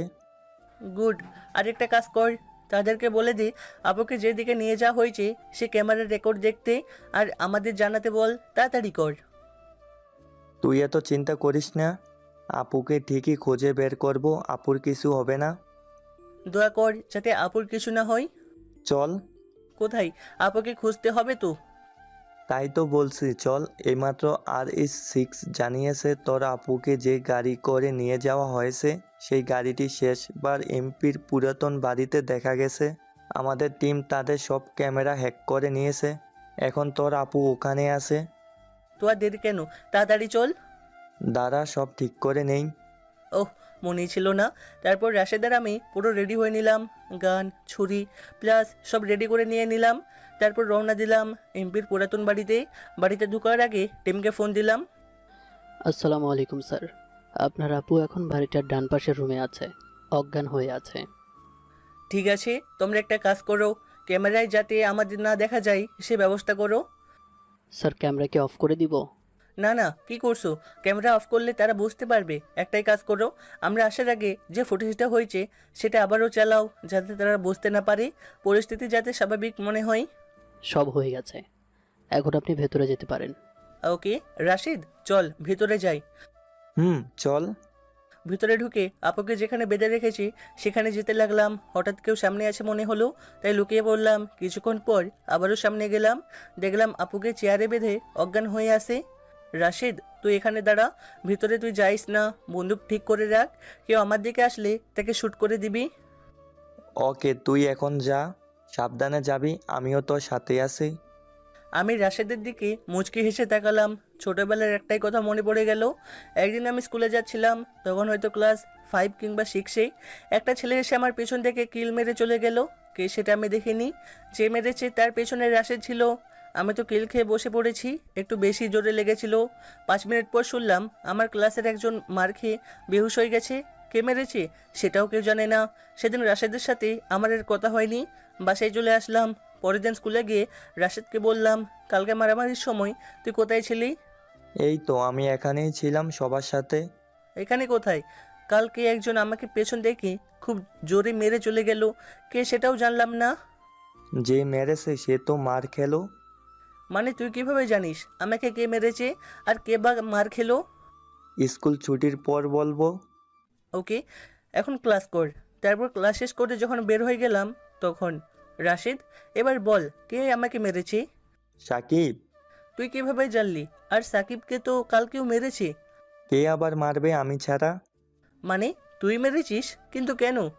ইচ্ছে হয়েছে মেরেছি। কি, তুই ইচ্ছা হলে কি কাউকে মারবি? তুই কি মনে করছিস তোকে কেউ মেরে পালিয়ে যাবে আর আমি দেখে দেখে হাসবো? মানে আমাকে মেরেছে বলি কি তুই তাকেও মেরেছিস? তা নয় তো কি। যদি সে স্যারকে বলে দেয় তাহলে কি করবি? ধরে নে সেসব ভুলে গেছে, মারার সময় বলে বলে মারছি। আজকের কোনো কথা যদি কেউ জানে তাহলে তোকে আরেকবার মার দিব। কি, তাহলে তুই কি শিওর সে এই ঘটনা কাউকে বলবে না? শিওর নয় তো কি, যদি সে কাউকে এইসব কথা বলে তাহলে তো তার খবর করব। আর তুই এইসব চিন্তা করিস না, কাউকে বলবে না। অবশ্যই, ঘটনাটি কেউ আর জানিনি। আসলে সেই দিন কি হয়েছিল, এমন আরও অনেক ঘটনা আছে। রাশেদ সবসময় আমার পাশেই ছিল, ছায়ার মতো। বর্তমান কি রে, কি ভাবছিস? ভিতরে যা, একদম চিন্তা করবি না, আমি আসি। বলে ভিতরে চলে গেলাম। আপু এখানে অজ্ঞান, তাই পাশে পানি ছিল, সেখান থেকে নিয়ে আপুর মুখে পানি ছিটাইলাম। তারপর আপুর জ্ঞান ফিরল। আপু আমাকে দেখে অনেকটা চিন্তামুক্ত হলো। তা আপুর চেহারা দেখে বোঝা যাচ্ছে আপু চিন্তা করো না, এখন সাবধানে চলো। চল, এদের বিরুদ্ধে অনেক ইনফরমেশন আছে আমার, তোর অনেক কাজ করবে এই ইনফরমেশনে। ঠিক আছে আপু, সেসব পরে হবে, এখন চলো। চল। বাইরে এসে যা দেখলাম তা একদমই অবিশ্বাস্য। রাশেদ যেখানে ছিল সেখানে সে নাই। আসে তার ফোনটা, আমি ফোনটা হাতে নিতেই কেউ একজন আমাকে ধাক্কা দিল। আমি কি কিছুটা দূরে ছুটে পড়লাম। পেছনে তাকিয়ে দেখি এমপির লোক ফয়সাল দাঁড়িয়ে আছে। কিরে আর কে, অবাক হয়ে গেলি আমাকে দেখে? তুই কি মনে করেছিস তোর লোক সব ক্যামেরা হ্যাক করে তুই এখান থেকে এই সাংবাদিককে নিয়ে যাবে? আর তুই কি ভাবছিস তুই চাইলে একে এখান থেকে নিতে পারবি? কখনো না, বরং আরও ভালো হলো। তোকে অনেক দিন ধরে দেখার ইচ্ছে ছিল, আজ তোকেও দেখে নেব। আচ্ছা তুই একা, আমার কি করবি বলতো? বরং আমি তোকে এখানে মেরে দিব। হাসালি রে তুই, হাসালি। তুই কি মনে করেছিস আমি একা? এই তোরা বাইরে আয়। দেখলাম সাথে সাথে 10 জন ছেলে বেরিয়ে আসলো। কি অবাক হয়ে যাচ্ছিস এতে দেখে? ও হ্যাঁ, অবাক হওয়ার কিছু নেই। আর তোর বন্ধু সেও আমাদের সাথে আছে, তাকে ইচ্ছে মতো মার দিয়েছি, এখন তোকেও দেবো। তাকে শুধু মেরেছি, কিন্তু তোকে মেরেই ফেলবো। আচ্ছা সেটা পরে দেখা যাবে, আগে বল তুই কি এসব কাজ এমপির জন্য করতেছিস? যা, তোর একটা ইচ্ছে পূরণ করলাম। তাহলে শুন কার জন্য আমি কাজ করতেছি। এই কাজটা মেয়ের জন্য করতেছি। তুই তাকে চিনবি না, সে তোকেও মারতে চায়। তুই তাই আমাদের ম্যাডামও তোকে দেখতে আসতেছে, চিন্তা করিস না। তোকে ম্যাডামের চেহারা না দেখিয়ে মারবো না। ম্যাডামের চেহারা দেখবি, তারপর তোকে মারবো, তারপর তোর মার্কসের চেহারা পেছনে আসল চেহারাটা দেখাবো। কখন আসবে তোর ম্যাডাম? আমারও অনেক শখ তোর ম্যাডামকে দেখার। 5 মিনিট পর একটা সাদা কার আসলো, বোরকা পরা, তাই চেহারাটা দেখা যাচ্ছে না। তারপর আমার সামনে আসলো, এসে বলতে লাগলো, কিরে তোর নাকি আমাকে দেখার ইচ্ছে হয়েছে? তাহলে দেখ আমাকে। আমি তো চেহারা দেখে অবাক। এই মেয়ে এখানে কেন? এই মেয়েটা আর কেউ নয়, লিজা। এর সাথে 5 দিন আগে আমার পরিচয় হয়েছে কলেজে। মেয়েটা ফুচকা খেতে আসছিল রিয়াজের সাথে। রিয়াজ আমার নিয়মিত কাস্টমার। ও মিস লিজা, তাহলে এদের লিডার আপনি? কি তুই আমার নামও জানিস তাহলে?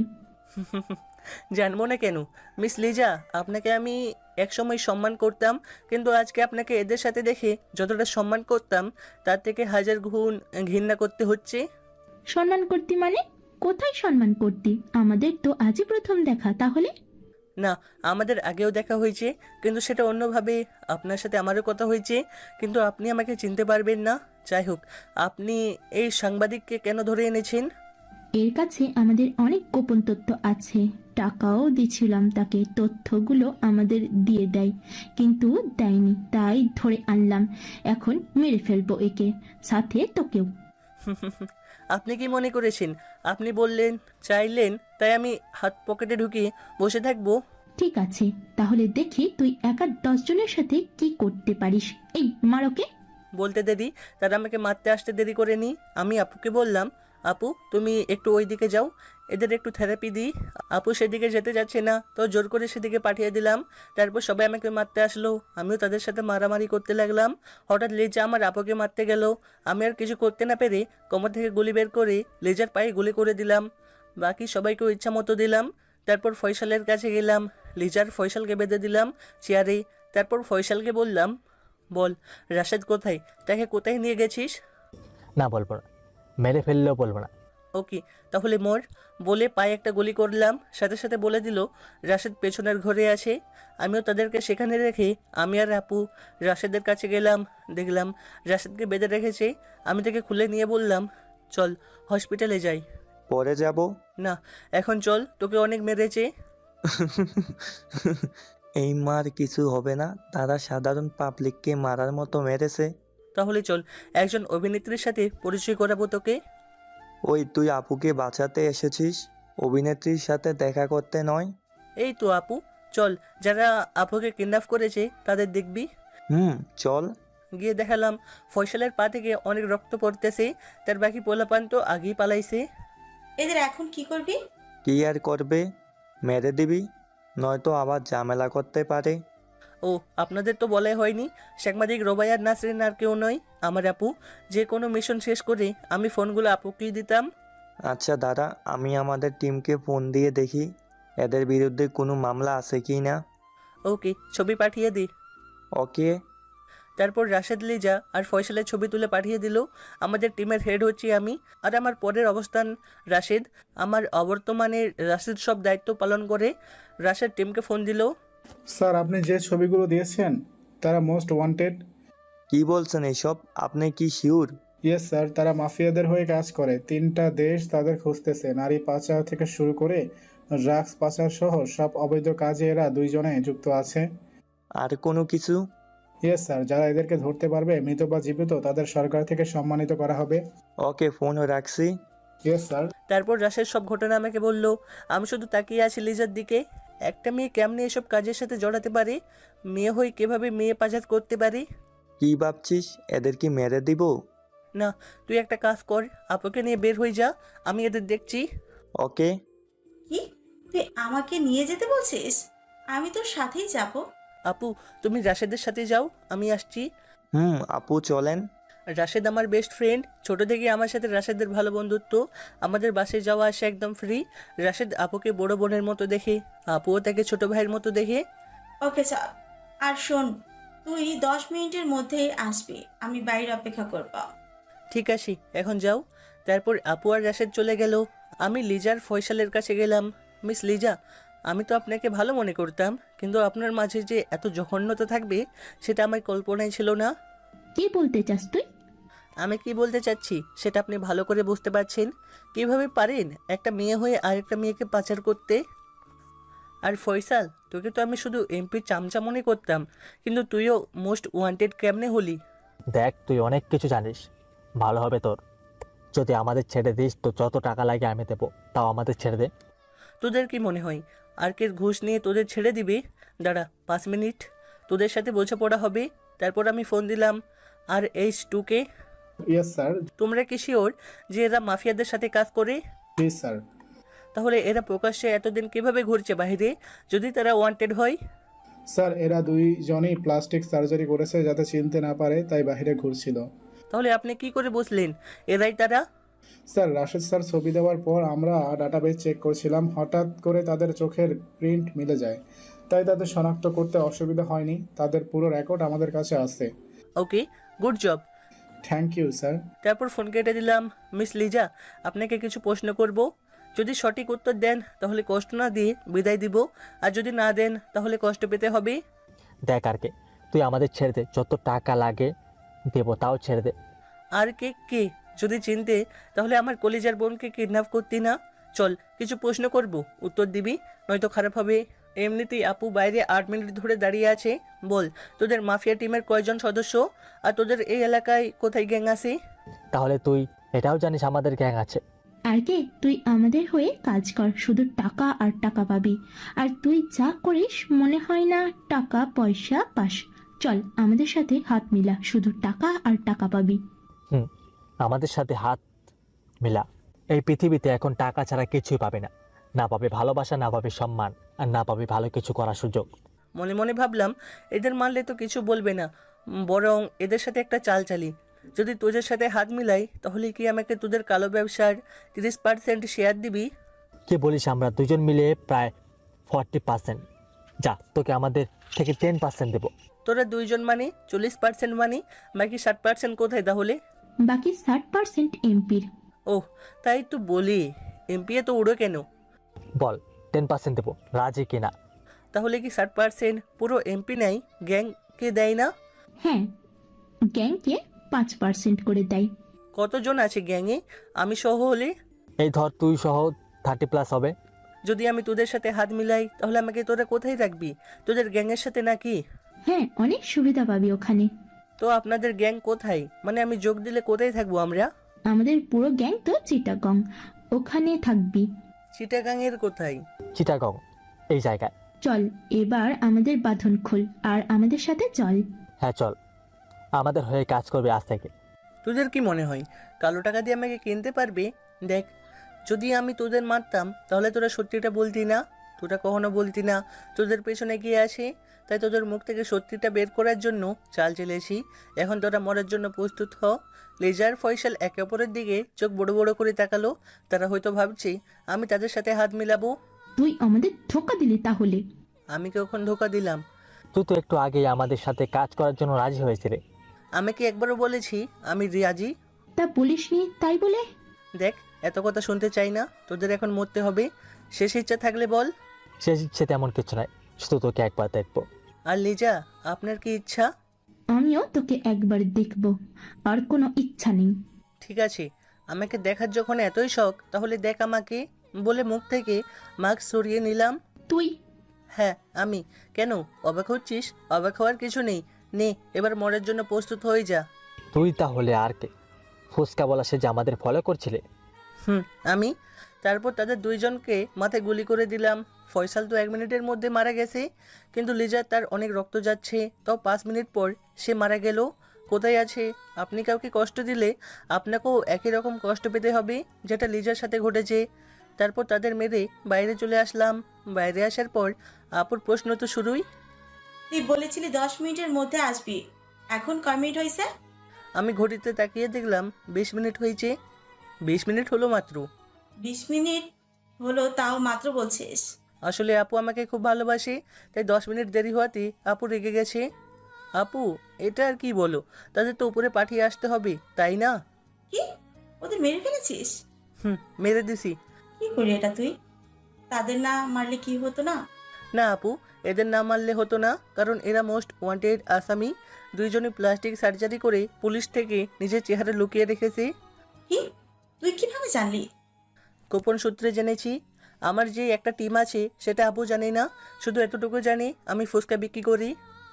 হয়েছে, এবার চল, এখানে বেশিক্ষণ থাকলে ঝামেলা হতে পারে। হ্যাঁ চল। রাশিদ, তুই আপুকে বাসায় পৌঁছে দে, আমি বাসায় যাচ্ছি। আর কালকে সকাল 10টায় মিটিং আছে, সবাইকে ডাকবি। সবাইকে ডাকবি মানে কি? তেমন কিছু না আপু, আমার ফ্রেন্ডদের সাথে কথা বলবো, তাই সবাইকে ডাকতে বললাম।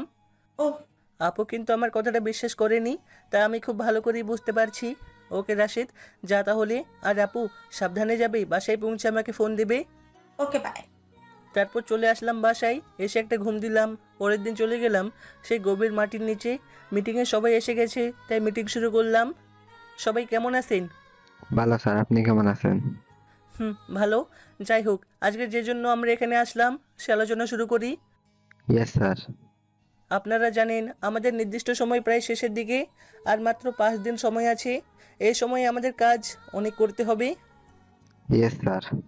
আপনারা হয়তো জানেন আর 2 দিন পরে বিশ্ববিদ্যালয়ের একটা অনুষ্ঠান আছে, আর সেই অনুষ্ঠানে প্রধান অতিথি হিসেবে থাকবে আমাদের এমপি। ইয়েস স্যার, জানি সেটা। ঠিক আছে, তাহলে ওই দিন আপনাদের সব কাজ শেষ করতে হবে। সবাই ওই দিন ওখানে উপস্থিত থাকবেন।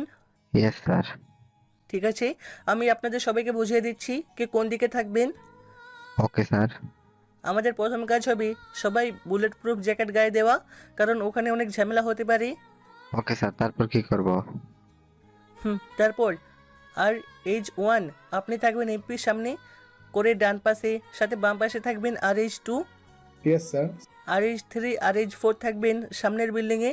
তারপর আর এইজ 5 আর এইজ 6 থাকবেন ডান পাশের বিল্ডিংয়ের 3য় তলায়। আর এইজ 7 আর এইজ 8 থাকবেন পাবলিকের সাথে, একজন থাকবেন মাঝখানে, আরেকজন থাকবে পেছনে। আর এইজ 9 আপনি থাকবেন এমপির যে মানুষ দাঁড়াবে তাদের সাথে মিশে যাবেন। Yes sir. স্যার, আমাদের টার্গেটে কে সেটা তো বললেন না। আমাদের টার্গেট একজন নয়, তার 10 জন মতো আছে। আজ রাতে তাদের মধ্যে 5 জনকে পুলিশ গ্রেপ্তার করবে, তাদের পরে আরও 3 জন গ্রেপ্তার করবে। তাহলে বাকি 2 জনকে গ্রেপ্তার করবেন না কেন? কারণ ওরা 2 জন খুব পাওয়ারফুল লোক, তাদের আটক করলে পুরো এলাকায় ঝামেলা হবে, তাই বুদ্ধি দিয়ে তাদের আটকাতে হবে। তাহলে স্যার, কারা তারা? সেটা আমি ছাড়া আর কেউ জানে না। কালকে তাদেরকে এনকাউন্টার করব, সবাই রেডি থাকবে। স্যার, তারা কারা আমরা কি জানতে পারি না? জানতে সবাই পারেন, কিন্তু সেটা এখন নয়, কারণ এখন যদি কাউকে বলি বা তাদের নাম প্রকাশ করি তাহলে ঝামেলা হতে পারে। কী রকম ঝামেলা স্যার? সেটা আমি আপনাদের পরে বলবো, এখন বলা যাবে না। Okay sir. ঠিক আছে, তাহলে আজ এতটুকু মনে রাখবেন। আমাদের সময় আর 5 দিন, এর মধ্যে কাজ করতে হবে। পরশু মানে সময় 2 দিন আগে কাজ করতে হবে। কালকে সবাই আবারও আসবেন, এখন সবাই আসতে পারেন। ওকে স্যার। তারপর সবাই স্যালুট দিয়ে চলে গেল। রাশিদ, চল। তারা 2 জন কারা আমাকেও বলবি না? তোকে বলবো না? তা কেমনে হয় বল? তাহলে বল তারা কারা। এখানে বলা যাবে না। কেন? এখানে বললে সমস্যা কোথায়? এখানে চারদিকে ক্যামেরা, যদি কেউ একটু কথা বলে তাহলে সেটা আমার টিমের সবাই শুনতে পারবে। তোকে পরে বলবো। ও সরি, মনে ছিল না। ঠিক আছে, এখন চল। চল। তারপর আমি আর রাশেদ চলে এলাম। বিকেলে একটু কলেজটা দেখতে গেলাম। সকালে তো যাওয়া হয়নি, ফুচকার গাড়ি নিয়ে গেলেও কাজ হবে না, তাই এমনি বের হলাম ঘুরবো বলে। কলেজে গিয়ে রাকিবের সাথে দেখা। কি মামা, আজকে গাড়ি কোথায়? মামা, আর গাড়ি নিয়ে আসবো না। তাহলে আমরা ফুচকা কিভাবে খাবো? কি বলো মামা, আমি না আসলে অন্য কেউ হয়তো আসবে। তাও মামা, তোমার ফুচকা অনেক মিস করব। তাই না? ঠিক আছে মামা, এখন আসি। আচ্ছা। তারপর রাকিব চলে গেল, আমিও চারিদিকে একটু ভালো করে দেখতে লাগলাম। হঠাৎ রিমিকে দেখলাম, তার কাছে গেলাম। তা কেমন আছেন আপনি? জি মুই ভালো, আপনি কেমন আছেন? আমিও ভালো আছি। তা আজকে ফুচকা নিয়ে আসেননি কেন? আর তো আসবো না। আসবেন না মানে? কেন আসবেন না? মই আর ফুচকা নিয়ে আসবো না। কেন আসবেন না সেটা তো বলবেন। অন্য কাজ করব, ফুচকা ছেড়ে দিব। ও, এই কি, আপনি মন খারাপ করলেন কেন? এমনি। আচ্ছা, মই এখন আসি। শোনেন। জি। আপনি কাজ এখানে করবেন নাকি অন্য কোথাও? সেটা তো মই জানি না এখনো, তবে এইখানে করতে পারি। এখানে করলেই ভালো হবে। কেন? এমনি বললাম, আমি এখন আসি। তারপর রিমি চলে গেল। যতটুকু বুঝলাম রিমির অনেক মন খারাপ, হয়তো আমি চলে যাব বলে, নয়তো আমার ফুচকার কথা মনে করে। এই কয়েকদিন রিমিকে আমি অনেক ভালোবেসে ফেলেছি, হয়তো রিমিও আর কে অনেক ভালোবাসে। তারপর চলে আসলাম বাসায়। রাশেদ ফোন দিল। কি রে, কোথায় তুই? এই তো বাসায় আছি, তুই কোথায়? আমিও বাসায় আছি। টিভিটা অন কর। কেন, কি হয়েছে? আগে অন করে দেখ, তারপর বুঝবি। ওকে, রাখছি। টিভি অন করলাম, খবর চলতেছে। ব্রেকিং নিউজ, 2টা লাশ পাওয়া গেছে বর্তমান এমপির পুরাতন বাংলোতে। এমপিকে এই ব্যাপারে জিজ্ঞেস করলে তিনি বলেন তিনি এইসব কিছুই জানেন না। তিনি আরও জানান তিনি অনেক দিন ধরেই সে বাংলোতে যাননি, তবে একটা বিষয় সুনিশ্চিত, এই খুন 2টাও করেছে আরকে। এরা কারা সেটাও আরকে পরিষ্কার করে বলে দিছে। এটাও বলে দিছে তাদের গায়ে আরকে লেখা না থাকার কারণ। আরকে তাদের মেরে একটা চিঠি লিখেছিল, যেটাতে তিনি এদের ব্যাপারে জানান। তো চলুন সেই চিঠিতে কি লেখা ছিল দেখে আসি চিঠি। আমি আর কি, এরা 2জন ধর্ষক সেটাও নয়। লোকটা হলো ফয়সাল আর মেয়েটা হলো লিজা। তারা 2জন মাফিয়াদের সাথে মিলে এ দেশের নারী পাচার করেছে বিভিন্ন দেশে, তাই এদেরকে আমি শেষ করে দিলাম। আপনারা হয়তো বলতে পারেন এরা 2জনকে আমি কিভাবে চিনি, তাহলে সেটা আমি আপনাদের জানাচ্ছি। এরা 2জন যে চেহারা নিয়ে বর্তমানে আছে সেটা তাদের আসল চেহারা নয়। তারা 2জন মোস্ট ওয়ান্টেড আসামি। পুলিশ থেকে শুরু করে বিভিন্ন দেশের গোয়েন্দা সংস্থা তাদের খোঁজ করছে, কিন্তু দুঃখের বিষয় তাদেরকেও চিনতে পারেনি। এরা 2জন প্লাস্টিক সার্জারি করে নিজের আসল চেহারা বদলে নিয়েছে। তাদের প্লাস্টিক সার্জারি সরিয়ে নিলে তাদের আসল চেহারা বেরিয়ে আসবে। এরা 2জন এমপির খুবই বিশ্বাসযোগ্য ছিল। তাদের প্লাস্টিক সার্জারি সরিয়ে নেওয়ার অনুরোধ রইল। ইতি আর কি। এই ছিল তার চিঠি। সব আপডেট পেতে চোখ রাখুন আমাদের তানহা স্টোরি চ্যানেলে। খবর দেখার পরে আমি রাশেদকে ফোন দিলাম। হ্যাঁ, দেখেছিস খবর? দেখছি। তুই যে চিঠি লিখলি সেটা আমাকে বললি না কেন? এমনি বলিনি, এখনও তো দেখলি। আচ্ছা, ওই 2জন কারা, নাম বল। তাহলে আমার সাথে আজ রাতে ঘুরতে বের হবি? আজব তো, ঘুরতে বের হলে বলবি নাকি? হ্যাঁ বলবো, আর দেখবো। মানে? সেটা দেখা করলে আর ঘুরতে বের হলে বুঝবি। ওকে। আচ্ছা রাখছি। ঠিক 9টার সময় গান নিয়ে আমার বাসায় আসবি। আচ্ছা। তারপর ফোন কেটে দিলাম। তারপর এটা ওটা করতে করতে 8টা বেজে গেল। আর মাত্র 1 ঘন্টা বাকি রাশেদ আসতে, তাই কিছু ফাইল চেক করে নিলাম। তারপরে একটু খবর দেখলাম, ঘড়িতে দেখি 8টা 50, তাই রেডি হয়ে নিলাম। নর্মাল একটা পোশাক পরলাম, সাথে শুধু মাস্কটা আর বন্দুকটা নিলাম। 9টা বাজার 5 মিনিট আগে রাশেদ আসলো। চল তাহলে যাওয়া যাক। কিছু খাওয়াবি না? খাবো তো, সামনে চায়ের দোকান, সেখানে ভালো করে খাওয়াবো। ওকে চল। তারপর রাশেদ আর আমি চলে গেলাম চায়ের দোকানে। চা খেয়ে 2জনে হাঁটতে লাগলাম। এখন তো বল, কে তারা 2জন? আচ্ছা, তারা কারা? না শুনলে কি তোর ভাত হজম হয় না? বলবি কি না? বলবো, চল আর একটু সামনে যাই। 5 মিনিট হাঁটার পর। এবার তো বল। তাহলে শোন, তোর কি মনে আছে আমরা যখন জবে প্রথম ঢুকি তার মাসখানিক পরে বাংলাদেশ থেকে প্রায় 30টা মেয়ে পাচার হয়েছে? মনে আছে তো। তো এই হলো সে, যে আমার টার্গেটে থাকবে।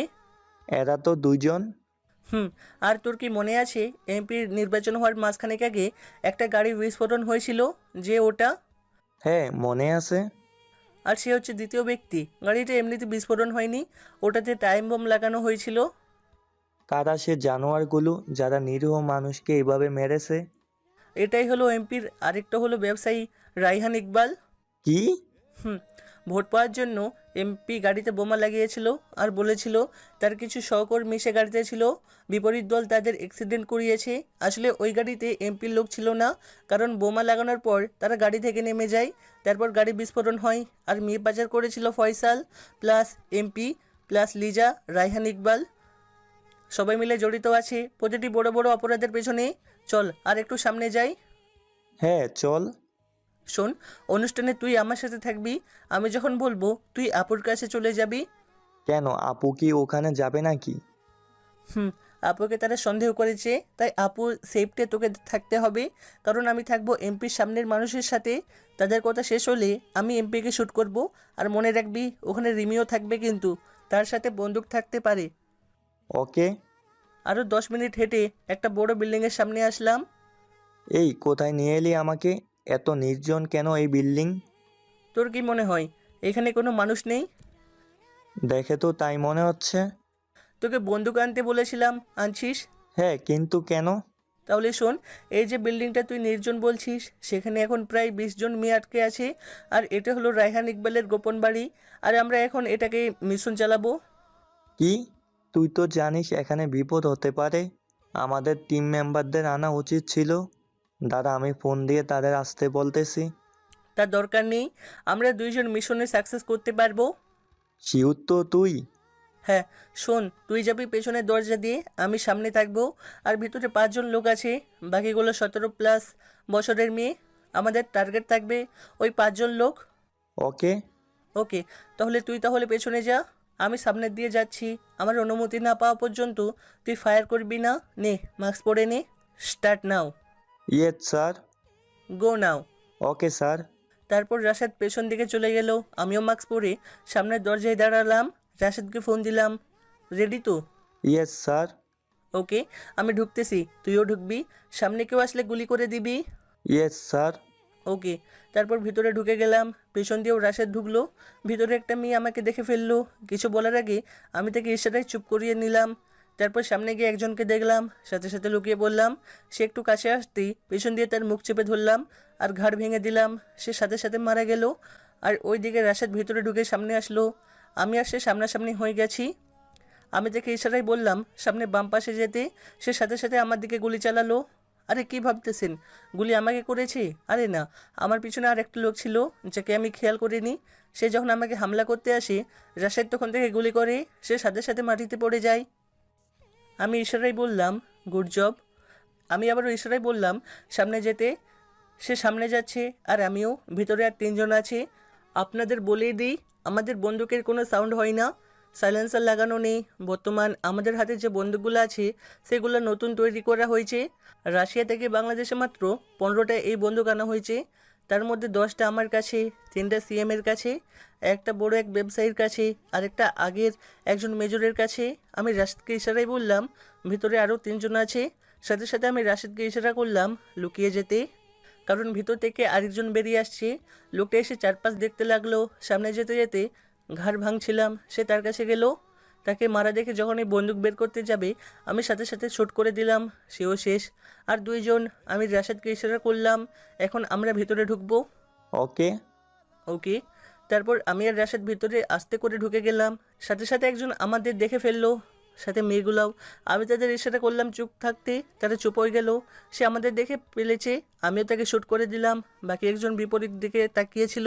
কিছু পড়া শব্দ যখন পিছনে ফিরতে যাবে, তখন আমি আর রাশেদ একসাথে শ্যুট করলাম। এখন আর কেউ নেই। মেয়েগুলো এখনো নীরব। তাদের কাছে আস্তে করে গিয়ে বললাম, তারা কয়জন আছে? তারা 5 জন আছে। প্লিজ ভাইয়া, আমাদের বাঁচান। ঠিক আছে, তোমরা চিন্তা করো না, আমরা 2 জন তাদের 5 জনকে মেরে ফেলেছি। এখন তোমাদের এখান থেকে নিয়ে যাব। শোনো, তোমরা চুপ করে বসে থাকো, আমি পুলিশকে ফোন দিয়েছি, তারা এসে তোমাদের নিয়ে যাবে। তার আগে তোমরা এখান থেকে বের হবে না। ওকে ভাইয়া। গুড। রাশিদ, তুই এদের সাথে থাক, আমি পুলিশকে ফোন দিছি। তারা আসলে আমি তোকে ফোন দিব। যখন তুই পেছন দিয়ে বেরিয়ে যাবি, আমি পেছনের রাস্তায় থাকবো। আমিও চলে গেলে সমস্যা কি? কারণ এরা ভয় পাবে। ওকে। আমি তারপর বের হয়ে টিমকে ফোন দিলাম। Yes sir. আমি এখন একজনকে ফোন দিব। সে যাতে আমার নাম্বার দেখতে না পারে, তার ডিসপ্লেতে আমার নাম্বার ব্লক করে দাও। আর তার ফোন হ্যাক করে ফেলে, যাতে আমার কথা সে রেকর্ড বা আমাকে ট্র্যাক করতে না পারে। আর আমার কথা শেষ হলে তার ফোন থেকে যাতে আমি ফোন দেওয়ার আগে আধ ঘন্টা ও ফোন দেওয়ার পরের আধ ঘন্টার কল লিস্ট যাতে মুছে যায়। Yes sir. তারপর আমি ওসিকে ফোন দিলাম। ওসি ফোন বের করে দেখে নাম্বার নাই, তাই ফোন কেটে দেয়। আমি আবারও ফোন দিই। ওসি এবার ফোন রিসিভ করে তাকে কিছু বলতে না দিয়ে, হ্যালো ওসি সাহেব, আমি আর কি বলছিলাম। আর কে? ভয় পাওয়ার কিছু নেই, আপনাকে একটু ইনফরমেশন দিতে ফোন দিয়েছিল। কি ইনফরমেশন? রায়হান ইকবালকে চিনেন? হ্যাঁ চিনি। ওনার গোপন বাড়িটা চিনেন? গোপন বাড়ি মানে? ওনার তো একটাই বাড়ি। তার মানে আপনি চেনেন না তার গোপন বাড়ি? না। তাহলে আমি বলতেছি, তার আসল বাড়ির ডান পাশের রাস্তা দিয়ে 1 কিলোমিটার গাড়ি চালিয়ে দেখবেন ছোট একটা পাহাড়। পাহাড়ের বাম পাশে একটা বড় বিল্ডিং আছে, বাইরে হলুদ রং করানো, সেটা তার গোপন বাড়ি। তো এখন আপনি আপনার ফোর্সকে নিয়ে সেখানে যাবেন, সাথে 5টা অ্যাম্বুলেন্সও নেবেন। কিন্তু কেন? কারণ ওখানে কিছু মেয়েকে ভারতে পাচার করার জন্য রায়হান ইকবাল আটকে রেখেছে, সাথে 5টা লোকও রেখেছে। আমি আর আমার একজন বন্ধু তাদের 5জনকে মেরে ফেলেছি। তাই অ্যাম্বুলেন্স আনতে হবে। মনে রাখবেন, আপনি এমন করে মেয়েগুলোকে আনবেন যেন তারা ভয় না পায়। আর এটাও মনে রাখবেন, এসবের পেছনে যে রায়হান ইকবাল ছিল সেটা আপনি আমি ছাড়া আর কোনো মানুষ না জানে। আর ইকবালকে এখন গ্রেপ্তার করবেন না। ওকে। ঠিক আছে, এখন রাখছি। শোনেন, জি বলেন। আপনার সাথে বসে এক কাপ চা খাওয়ার অনেক ইচ্ছা ছিল। তাই নাকি? জি, যদি আপনি কিছু মনে না করেন তাহলে কি আমরা এক কাপ চা খেতে পারি? আসলে আপনাকে দেখার অনেক ইচ্ছা, তাই বললাম আর কি। ঠিক আছে, তবে আমি একা না, আমার সাথে আরও মানুষ থাকবে। আপনার বাসায় খাবো না, কোনো ফুটপাতের দোকানে বসে আমরা চা খাবো। তবে আপনার সাথে আমার কথা হবে না, তবে দেখা হবে। আমার সাথে আরও 10জন মানুষ বসে থাকবে, সবাইকে আপনি চা খাওয়াবেন। তাদের মধ্যে আমি একজন থাকবো। তাহলেও চলবে। তাহলে কাল রাত 8টায় দেখা হবে আপনার থানার বাইরের বাম পাশের দোকানে। ওকে। ওকে, তাহলে গিয়ে মেয়েগুলোকে নিয়ে আসুন আর তাদের পরিবারের কাছে ঠিকমতো পৌঁছে দিন। আচ্ছা ঠিক আছে, আপনি যেটা বলবেন। রাখছি বলে ফোন কেটে দিলাম। আসলে ওসি অনেক ভালো মানুষ, তাই তার সাথে চা খেতে রাজি হলাম। আমি বাইরে অপেক্ষা করতে লাগলাম কখন ওসি অ্যাম্বুলেন্স সহ আসবে। কিছুক্ষণ পর দেখলাম ওসি গাড়ি নিয়ে চলে আসছে। আমি রাশেদকে ফোন দিলাম। হ্যাঁ বল। পুলিশ চলে আসছে, তুই ওদেরকে বসতে বলে বাইরে চলে আয়। ওকে, রাখছি। সাবধানে বলে ফোন কেটে দিলাম। শোনো তোমরা, বাইরে তোমাদের পুলিশ আঙ্কেল আসছে তোমাদের নিতে। তোমরা বসো, তারা এসে তোমাদের নিয়ে যাবে। ঠিক আছে, আমি আসি। ধন্যবাদ আঙ্কেল। আমার বন্ধুকে ভাই ডাকলে আর আমাকে আঙ্কেল। মেয়েগুলো কিছু বলতে যাবে, তার আগে পুলিশের জুতার আওয়াজ শুনে রাশেদ পেছন দিয়ে বেরিয়ে গেল। তারপর আমি আর রাশেদ বাসার দিকে রওনা দিলাম। আর ওই দিকে ঠিক আছে বাচ্চারা, তোমরা ভয় পাবে না। আমরা তোমাদেরকে তোমাদের বাবা মায়ের কাছে পৌঁছে দেব। ঠিক আছে আঙ্কেল। তোমরা 4জন লাশগুলো গাড়িতে তুলে নাও, আর তোমরা বাচ্চাগুলোকে নিয়ে গাড়িতে ওঠো। তারাও কাজ করতে লাগলো। বাচ্চাগুলো গাড়িতে তোলার পর, আচ্ছা মা, তোমরা কি জানো কে তোমাদের বাঁচিয়েছে? কে আঙ্কেল? উনি হলো আর কে, যে সব সময় মানুষের পাশে দাঁড়ায়। ও, কিন্তু ওনাকে তো দেখলাম না। আসলে ওনাকে তেমন কেউ। আপনি কি দেখেছেন? না, আমিও দেখিনি। ওনাকে কি কেউ দেখেনি? হয়তো দেখেছে কেউ কেউ, কিন্তু আমি দেখিনি। হয়তো দেখবে খুব তাড়াতাড়ি। ও। তারপর কথা বলতে বলতে মেয়েগুলোকে নিয়ে ওসি থানায় গেল, সাথে সাংবাদিক তো আছেই। কারা এই মেয়েগুলোকে কিডন্যাপ করেছিল আপনি কি জানেন? না, সেটা জানা যায়নি, তবে আশা করি খুব তাড়াতাড়ি জানতে পারবো। আপনার কি মনে হয় কার হাত থাকতে পারে এর পিছনে? আমাদের মনে হলে তো আর হবে না, আমাদের প্রমাণও দরকার। তাহলে কি আপনি মনে মনে কাউকে সন্দেহ করেন? হ্যাঁ, সন্দেহ করি। তাহলে কে সে? আমি যদি তার নামটা আপনাদের বলে দিই তাহলে সে অন্য দেশে পালিয়ে যাবে, তাই তার নাম বলা যাবে না। এই মেয়েগুলোকে কি আপনারা উদ্ধার করেছেন নাকি অন্য কেউ? আপুর কথা শুনে ওসি তো শখ খেলোই। ওসি মনে মনে ভাবলো এই কথার সামনে তাকে পড়তে হবে, কিন্তু আমি তো আপুকে আগেই বলে দিছি মিশনে যাচ্ছি। আসলে আমরা জানতাম না আর কে মেয়েগুলোকে উদ্ধার করেছে, আর সেখানে কিছু কালো টাকা আর নেশাদ্রব্য ছিল, যেগুলো সব সন্ধান আর কে আমাদের দিয়েছে। সরি গাইস, আর কিছু বলতে পারবো না। তারপর সব বাবা মাকে তাদের সন্তানকে ঠিকমতো বুঝিয়ে দিল। প্রতিটা পরিবার আর্কের প্রশংসা করছে। রাত 11টা বাজতে চললো, তাই আমি আর রাশিদ বাসার দিকে চলে আসলাম। রাশিদকে তার বাসে পাঠিয়ে দিলাম। আমি আমার ভাঙাচোরা বাসায় চলে আসলাম। পরের দিন ঘুম থেকে উঠে কলেজে গেলাম। সবাই ঘোরাঘুরি করতেছে, কোনো ক্লাস হচ্ছে না, কারণ কাল তো কলেজে অনুষ্ঠান। তাই সবাই অনুষ্ঠানে কী কী করবে সেসব চিন্তা করতেছে। স্যারেরাও সেই চিন্তায় ব্যস্ত। কোথা থেকে আরোহী আসলো। কেমন আছেন ভাইয়া? এই তো ভালো, তুমি কেমন আছো? আর এতদিন কইছিলে? আছি ভাইয়া, বাসা থেকে বের হতে মন চায় না। কাল কলেজ অনুষ্ঠান, তাই আসলাম। আরোহীকে এমপির ভাগিনা ধর্ষণ করেছিল, তাই সে এমন কথা বলল। আরোহী, চিন্তা করো না, যা হবার তা হয়ে গেছে, আর তারা শাস্তিও পেয়েছে। তা ঠিক। তা আপনি নাকি এখন ফুচকা বিক্রি করেন না? ঠিক শুনেছ। আসলে আমিও আর এখানে থাকবো না, চলে যাব পরশু, মানে অনুষ্ঠানের পরের দিন। তাই 2-1 দিন ঘোরাঘুরি করতেছিলাম। কি, আপনি চলে যাবেন? চলে যাব, মন খারাপ করো না। হইতে আমি চলে যাব, কিন্তু আমার মতো একজন ঠিকই থাকবে এখানে। কে থাকবে? প্লিজ ভাইয়া, আপনি যাইয়েন না। আপনি গেলে আবারও অনেক খারাপ মানুষ সৃষ্টি হবে। ঠিক আছে, চেষ্টা করব থেকে যাওয়ার, কিন্তু আমি যে ফুচকাওয়ালা বা আর কে আর থাকবো না, খুব তাড়াতাড়ি বিদায় নেবে এই আর কে। সত্যি কি আপনি থাকবেন না ভাইয়া? আগে একটা কথা বলো, তোমার কি ভাই আছে? আছে, কিন্তু ছোট। তোমার কি খারাপ লাগে তোমার কোনো বড় ভাই না থাকাই? হুম, অনেক, বাট কিছু তো করার নেই। কিন্তু আপনি এসব জানতে চাইছেন কেন?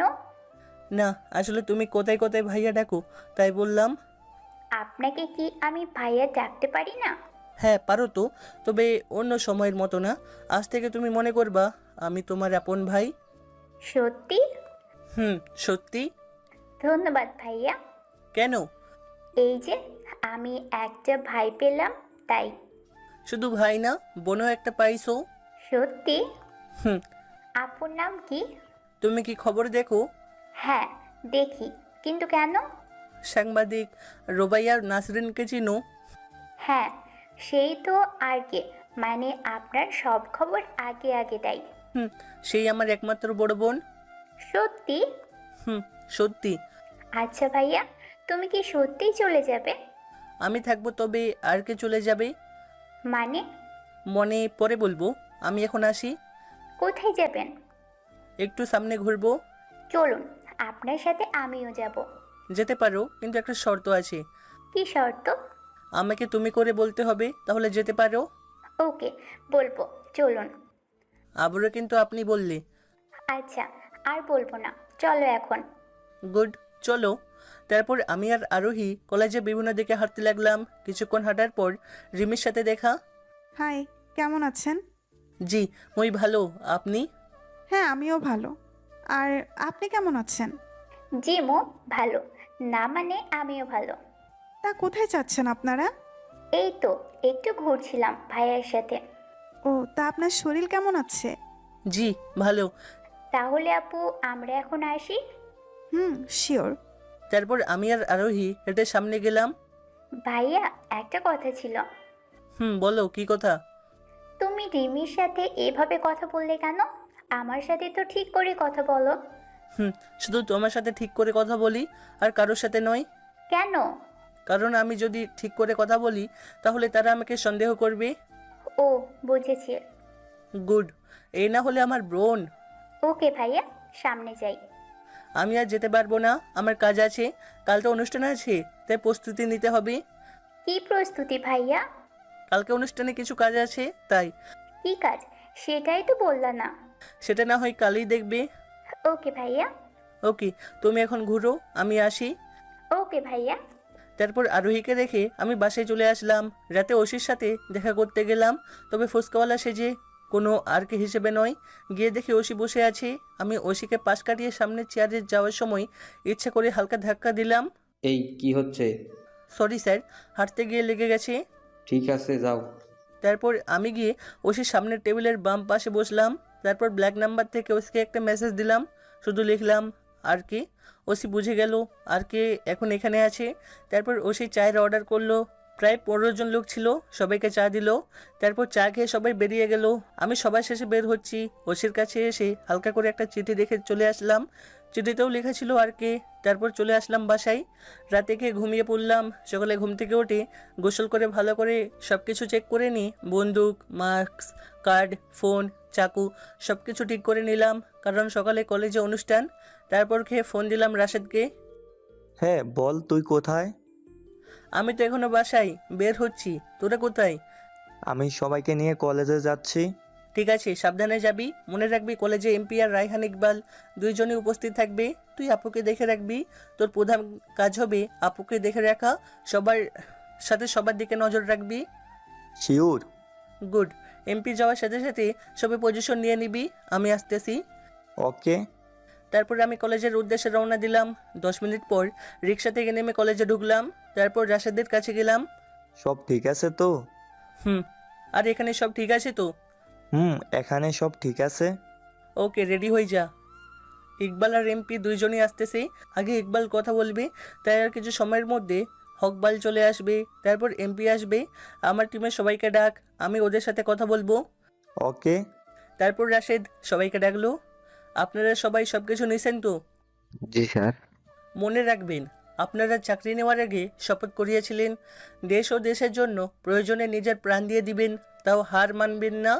আর আমার টিম নাম ওঠার আগে সবাই আবারও শপথ করিয়েছিলেন আমার কথা কেউ ফেলবেন না। আপনারা কথা দিয়েছিলেন আমি কাউকে আদেশ দিলে আপনারা পালন করতে তা বাধ্য। Yes sir. আপনারা কথা দিয়েছিলেন আমি যদি কাউকে বলি নিজেকে শ্যুট করতে তাহলে আপনারা তাই করবেন। Yes sir. আর এজ 6 আপনাকে যদি বলি আপনার বাবাকে শ্যুট করতে তাহলে কি আপনি শ্যুট করবেন? আসলে ইকবাল হলো আর এজ 6-এর চাচা, তাই তাকে বিশেষ করে বললাম। Yes sir. গুড, এখন সবাই নিজের পজিশন নিয়ে নেন। তারপর সবাই চলে গেল। আমিও কি যাব?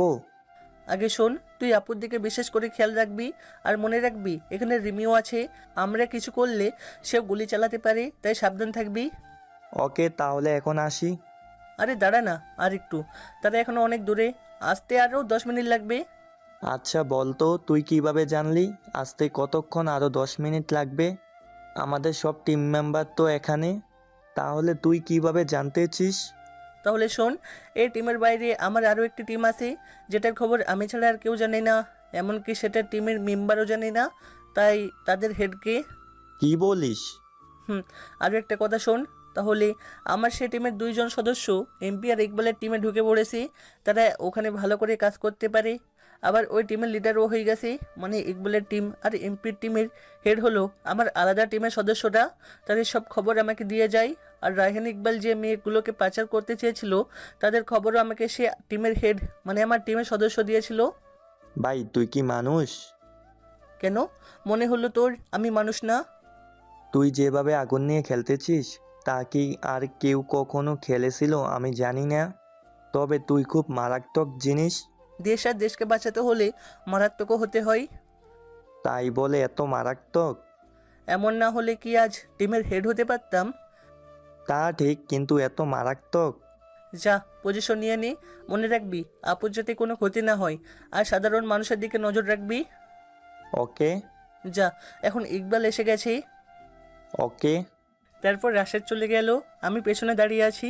ইকবাল স্টেজে উঠে ভাষণ শুরু করলো, এমনভাবে ভাষণ দিচ্ছে যেন কাজা ফেরেস্তা নেমে আসছে। তার ভাষণ দেওয়ার মাঝখানে রাশেদ আসলো। বল, কি অবস্থা টিমের? সব ঠিক আছে, সবাই রেডি। তোর আদেশ পাওয়ার সাথে সাথে গুলি চলবে। গুড, একটু পর এমপি আসবে, সবাইকে আবার অ্যালার্ট কর। ওকে। তারপর এমপি আসলো। এমপি এসে সোজা স্টেজে উঠে গেছে। তারপর মানুষকে পটানোর জন্য ভাষণ দিচ্ছে। ভাষণ শুনে মনে হচ্ছে সাক্ষাৎ ফেরেশতা নেমে আসছে। তার ভাষণ প্রায় শেষের দিকে। আমি রাশেদকে ইশারায় বললাম টার্গেট ঠিক করতে। রাশেদ টার্গেট ঠিক করলো। আমি তাকে আরও বললাম সে যেন ইকবালের টার্গেট করে, আর আমি এমপিকে আর তার টিমের বাকিরা আমার টিমের সদস্যদের টার্গেটে। আমি তারপর ইশারায় আমার টিমের যে 2 জন এমপি আর রায়হান ইকবালের টিমে আছে তাদের ওখান থেকে সরে যেতে। তারপর তারা সেখান থেকে সরে গেল। আমি আস্তে আস্তে সামনে গিয়ে দাঁড়ালাম। আমি এখন ঠিক এমপির সামনে দাঁড়িয়ে আছি। আমি আস্তে করে পকেট থেকে মাস্ক হাতে নিলাম। তারপর যখন এমপির ভাষণ শেষ হবে মাস্ক পরে নিলাম, যেটা রিমি ঠিকই দেখে ফেললো। তারপর আমি কোমর থেকে গান বের করে এমপিকে শ্যুট করে দিলাম, সাথে সাথে রাশেদ, রায়হান ইকবালকে। আর আমাদের গুলির আওয়াজ শুনে মানুষ এদিক ওদিক পালাচ্ছে। আমার বাকি টিম মেম্বাররাও এমপি আর রায়হান ইকবালের টিমের সব মেম্বারগুলোকে গুলি করে দিল। সবাই সাথে সাথে মাটিতে পড়ে গেল। 2 টিমের মাত্র 2 জন মানুষ বেঁচে আছে, 1 এমপি 2 রায়হান ইকবাল, বাকিরা মারা গেছে। এমপি আর রায়হান ইকবালও মাটিতে পড়ে গেছে। তারপর সবাই দৌড়াতে দৌড়াতে চলে গেল। এখন পুরো কলেজ জুড়ে আছি আমি, আমার টিম, আপু, আরোহী আর রিমি আর স্যারেরা। আমি এমপির কাছে গেলাম। কে রে, কেমন লাগে যখন সামান্য ক্ষমতার লোভে সাধারণ মানুষকে মেরেছিলি? তখন তোদের কি হয়েছিল এবার বুঝ। বল। আরও একটি গুলি করে দিলাম। সাথে সাথে পেছনে আরও একটা গুলির আওয়াজ শুনলাম। পেছনে তাকিয়ে দেখি রাশেদ ইকবালকে গুলি করছে। আমি রাশেদকে বললাম তুই আবারও গুলি করছিস কেন? আসলে আমি গুলি করতে চাইনি, কিন্তু সে তোকে গুলি করতে চেয়েছে, তাই আমি তাকে শ্যুট করলাম। ওকে, ধন্যবাদ। কেন? এই যে তুই না থাকলে সে আমাকে শ্যুট করতো, তাই। আরে এটা কোনো ব্যাপার না। আচ্ছা, সবাইকে নেমে আসতে বল। এখন 2 টিমে সবাই মারা গেছে। হঠাৎ পেছন থেকে কে জানি আমার মাথায় বন্দুক ধরলো। আমি পেছনে তাকিয়ে দেখি রিমি। কি মিস ডিসি রিমি আমাকে ধরতে আসছেন? আমি সবাইকে ইশারাই বললাম যাতে রিমিকে শ্যুট না করে, তাই কেউ শ্যুট করলো না, নয়তো রিমি এতক্ষণে শেষ হয়ে যেত।